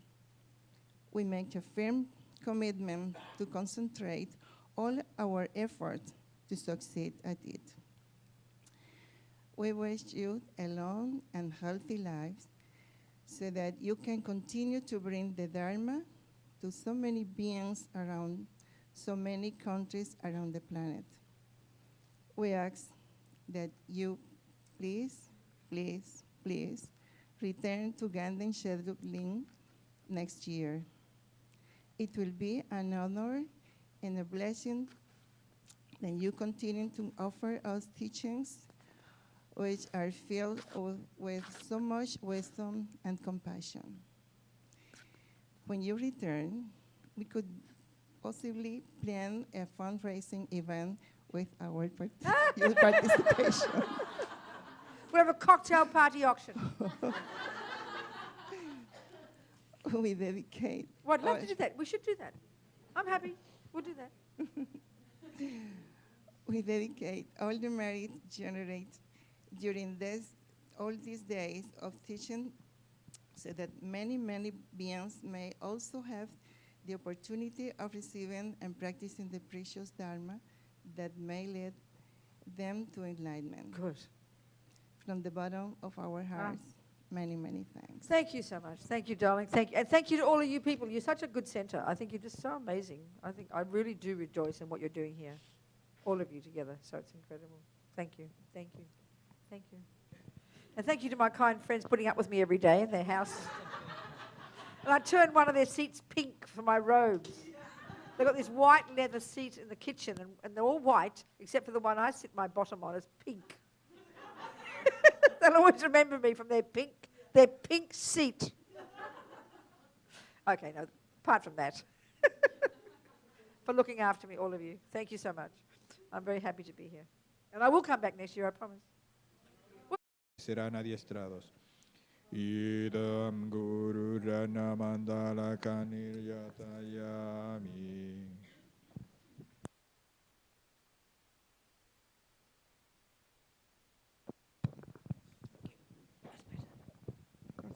Okay.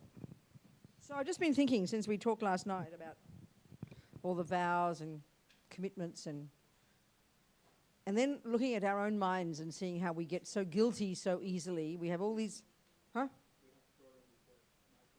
What problem? He can't hear me.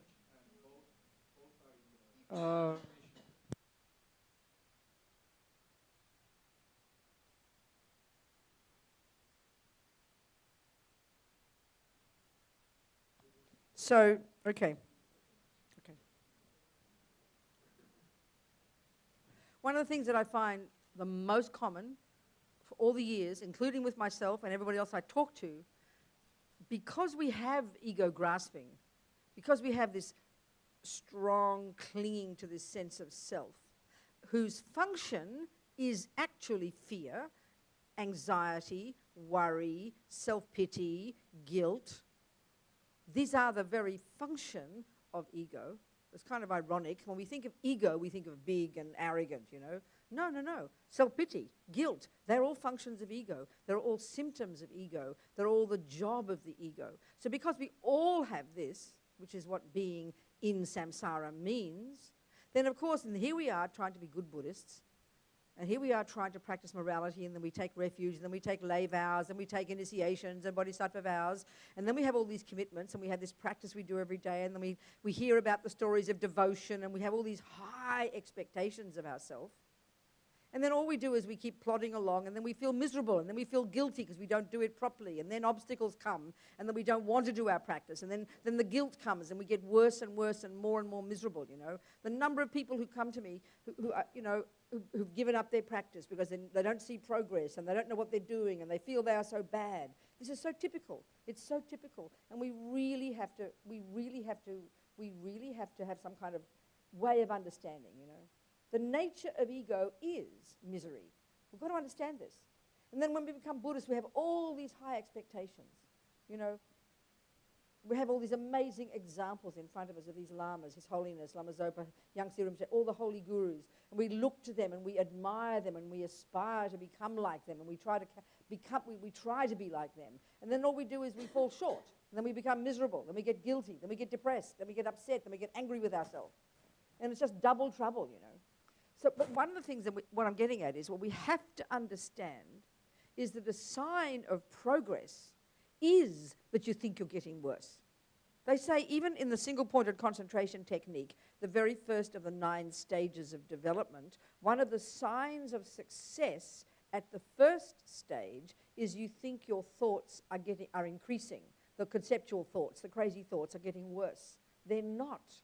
You're just noticing them. This is one of the most important things, you know. So if, for example, you're overweight and your muscles don't work, and you decide you're going to go to the gym to get healthy, you have the vision of how you will look. You know, you're going towards that vision. And then you go to the gym and you come home the first night. Excuse me, you feel worse. There's no question. We have to learn to say it, not just run to the bad thoughts, addicted to hearing the bad thoughts, and then believing in the bad thoughts, you know. And the fact is, delusions are coming strong. This is no question. So the biggest problem, one of the biggest problems, is the wrong expectation that we should be better than we are. Actually, we are better than we think, but we even think we should be better than that. because we're addicted to being dissatisfied. So we have to realize that seeing the delusions, having the obstacles, not wanting to do the practice, feeling resentful about it, getting more angry, feeling more depressed, getting more jealousy, having more problems, getting sickness, they are good signs. And I'm not joking. But we have to be intelligent, like going to the gym. You don't freak out and go to the doctor because you're feeling pain after going to the gym. You know it's inevitable. You know it's an indication of success. It's a fact. We get this one. We get this one. So the example for me, you know, Venerable Roger, Venerable Samten, he's been here, right? Well, you know, he's meditating. He's a professional meditator, has been for 30 years. I remember 15 years ago, he's telling me that after some of the, 3-year retreats, 4-year retreats, he was out of his brain with extra levels of rage and delusions and arrogance that he was freaked out about it. You'd think after serious retreats in the mountains, incredible delusions, and he was really distressed. And he went to see Rinpoche, and Rinpoche laughed and laughed. And he said, fantastic, fantastic, the dirt has to come out. The dirt has to come out.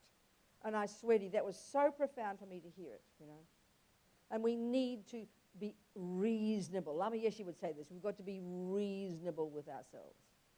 Because when the guilt comes, we just run to it like a magnet. We drown in our guilt and shame and feeling bad, We are addicted to it. We can't stop thinking those thoughts.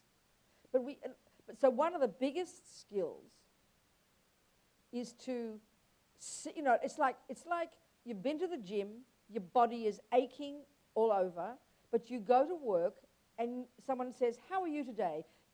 The child would go, oh, I'm so full of aches, and you'd moan and complain all day, right? That's a typical human thing to do. But the adult thing to do would be say, I'm really well, how are you? And keep your pain to yourself. That's the grown-up, okay? Well, that's how we should be with our junk in our heads. Our heads, if we're really beginning to practice and get some reasonableness, which means having the courage to welcome the junk in our head. And I'm not joking here. Like you accept the pain. Even just to accept the junk in your head. Like you accept the pain because you know it's a good thing. But we so are used to vomiting everything out our mouth.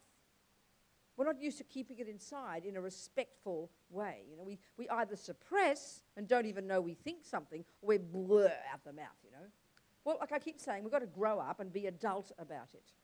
And an adult is wise and more reasonable and observes the problems and sees the obstacles and hears the jealousy and looks at the depression, but you keep activating the better part of yourself, the virtue. The wise part of you interprets this. Okay, Rabina, this is a sign of success. Rinpoche said, the dirt's coming out. Aren't I pleased about this? The other part of you is not feeling so pleased, but the wise part of you is feeling pleased. And so you act according to the wise part. And you just keep moving, and you do your practice. You do your practice. If you have a connection with your Lama, don't ever cut that. This is the key to success. Even when the delusions are rampant, the natural thing is to want to hide it and have guilt and push the Lama away. If we do have devotion in our Lama, let's say, keep your Lama in the middle of your heart and offer him the junk. There's this wonderful mandala offering that Lama Yeshe from the very beginning would always get us to do after the first one. You guys, I don't think you do it here. It's called the inner mandala. It's from Vajrayogini. And it says you offer all your delusions and the objects of your delusions, all the enemies and all the objects of your delusions. You give it all to the Lama. It's a lovely little prayer to do, And this is really true. The guilt wants to hide. And guilt is just the reverse of arrogance, that wants to show. Arrogance wants to show everything. Guilt wants to hide everything. They're both symptoms of the same problem, the neurotic eye. So we have to be reasonable. Observe the problems, see our mind, step back and observe. Okay, I'm having problems. I've got difficulties. I don't want to do my practice. My anger's going out berserk. I can't stand my boss. I hate my husband. Things are all going wrong. I'm getting sick. But it's cool, Rabina. These are good signs of practice. So meanwhile, I keep going through the motions of doing my practice. But don't have to be holy. You do it sitting in the kitchen. You do it in the car. You do it walking down through the garden. You go for a walk and you do your practice. There's no commitment to be holy. There's no commitment to have single point of concentration. The commitment is maybe if you do your six-session guru yoga. There's a 4-line version. The Kirti Senchapa, I think, is written. 4 lines. You keep your commitment by doing the 4 lines. There's no commitment to do it for 4 hours. You can be very nice, but don't feel guilty because you can't. The thing is to keep the bare bones, keep your contract with your Lama. Whatever you committed to do, 3 mantras, 7 this, 1 that, do it. Not more, not less, and offer to your Lama, and then be miserable. Then be miserable, okay? Cry, be miserable, but at least keep your practice, because that's the thread that you don't want to break, that keeps you moving, that keeps you going through the hard times and keeps you then going towards the good times. We've got to just be reasonable, you know. Are we communicating here? Yes. Good. And then we will be so courageous. Then we will feel courageous because we will feel glad that we are keeping our word of honor, that we are moving along, never giving up. You pick yourself up and you just keep moving. You just keep moving. You just keep moving. Pick yourself up and just keep moving, never giving up. There's no choice, you know. I mean, I always think my mind will last forever. So what choice do I have? You understand my point? My mind will last forever. So my feeling is, my policy is, even if I'm drowning, I might as well stay happy. You understand my point? We've just got to decide. We don't have, you know, I know you're understanding what I'm saying. We've got to be brave about it. You know, we've got to be brave. Just got to be courageous, brave, intelligent, wise, reasonable. Be reasonable with ourselves. Delusions are completely not reasonable, you know. But wisdom is reasonable. And then it's going to be a struggle. And then other days things will be easy. That's fine. Some days it's sort of like you're walking on your road, and your road is your life. And you're going to get many obstacles on that road. You're going to get big potholes. At some point the road will look really ugly, but it's still your road, baby. You've got to keep walking past the potholes, over the barriers, around the rocks, and just keep walking. Get up every day. Do your motivation. Say the prayers. Don't expect good feelings. You feel worse. You're feeling pain, you're feeling muscles you didn't know you had before. Now we know that, we know that's true, but we all also know it's a good sign, don't we? If you were feeling that pain while you're sitting just watching television, then you'd be in big trouble. You get my point? But you're feeling that pain because you're stretching yourself. You've made an effort, and that's why it's a good sign. And I can't stress this enough. We're all the same, you know. I mean, for years I was really good at doing my practice. I'd be up early in the morning, 2 hours, and my 200 prostrations. I was such a good girl, you know. And then after a while, it just changed. And for years, it was an incredible struggle to do my practice. I couldn't stand to sit on my seat. To see the seat, I didn't want to go there, you know. I mean, you understand. Everybody has the same experience. So this is where we've got to be really, try to be intelligent about it. We've got to be very grown up. We're big girls now, okay? We're not 5. We've got to really have an intelligent way to interpret all this and be reasonable with ourselves. So first of all, we have to understand that because we are... Okay, get some perspective. If we look at the world, you know, they talk about the 1%, all the rich people. Well, we are part of the 1%, not the rich people, the good people. And I'm not trying to make us feel arrogant, but here we are actually committing ourselves to be a better person.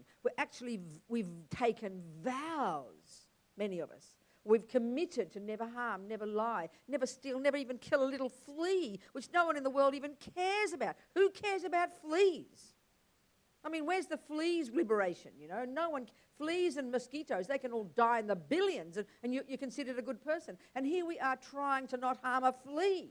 I mean, you should be weeping in happiness at what an incredible person you are. We really should be seeing the good things, but we don't, because the irony of ego is we are addicted to seeing the bad things, and the first person we're going to see bad about is ourselves. This is just the way we are. It's the way delusions work. So we've got to be intelligent about it. We've got to step back and get some reasonable perspective. I mean, Lama Zopa said, on this earth, just to even have a kind thought is so special. And look at us. We've actually committed our lives to try to have kind thoughts and be better people and not kill and not lie and not steal and not harm. It's actually unbelievable. We should be completely in tears of happiness. And I'm really serious. So that is a fact. This is a fact. But we don't like to say it to ourselves. It's so ironic. Ego is so ironic because you'd think ego would be happy to point out good things about yourself. But we're not. We're addicted to the bad. We almost think it's virtuous to think bad things about ourselves. Our mind just runs to thinking bad things about ourselves. This is the way ego works. So we really have to be very courageous in being reasonable, stepping back and getting a reasonable assessment of the facts. Okay? And then what they call it is rejoicing. It sounds such a holy word. Oh, we should rejoice. I mean, it just sounds so boring. But it is unbelievably important we need to do this. That means instead of craving other people to praise us, we have to start praising ourselves. It's not arrogance. It's seeing the facts and saying, well done. I'm doing a good job. I'm trying to keep my vows. I'm trying to do this. I'm doing a pretty good job. And it's a fact. But we have to say it.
I'll just have to hold it. Okay.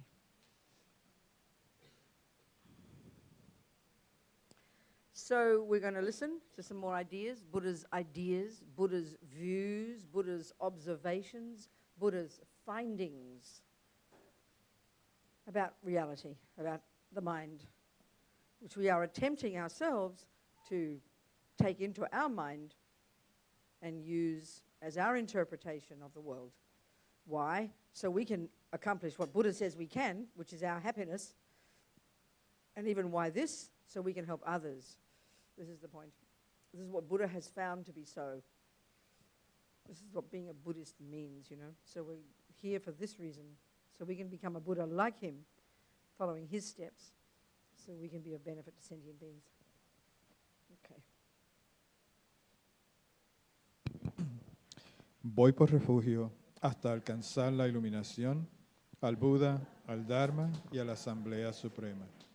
Por los méritos que acumule practicando la generosidad y demás perfecciones, que pueda obtener el estado de Buda para beneficiar a todos los seres.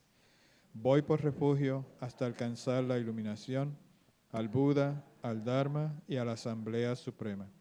Por los méritos que acumule practicando la generosidad y demás perfecciones, que pueda obtener el estado de Buda para beneficiar a todos los seres.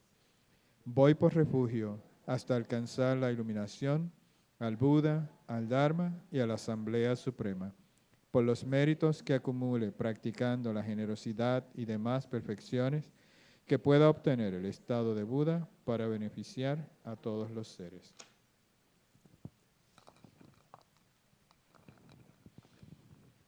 Esta tierra ungida con perfume y regada de flores, con el monte Meru, los 4 continentes, el sol y la luna, vista como una tierra pura de Budas, yo te ofrezco, que todos los seres puedan gozar de una tierra así. Oh sagrado y venerable Lama, desde las nubes de compasión que se forman en los cielos de tu sabiduría dharmakāyika, por favor, derrama una lluvia de Dharma vasto y profundo, de acuerdo precisamente con las necesidades de los que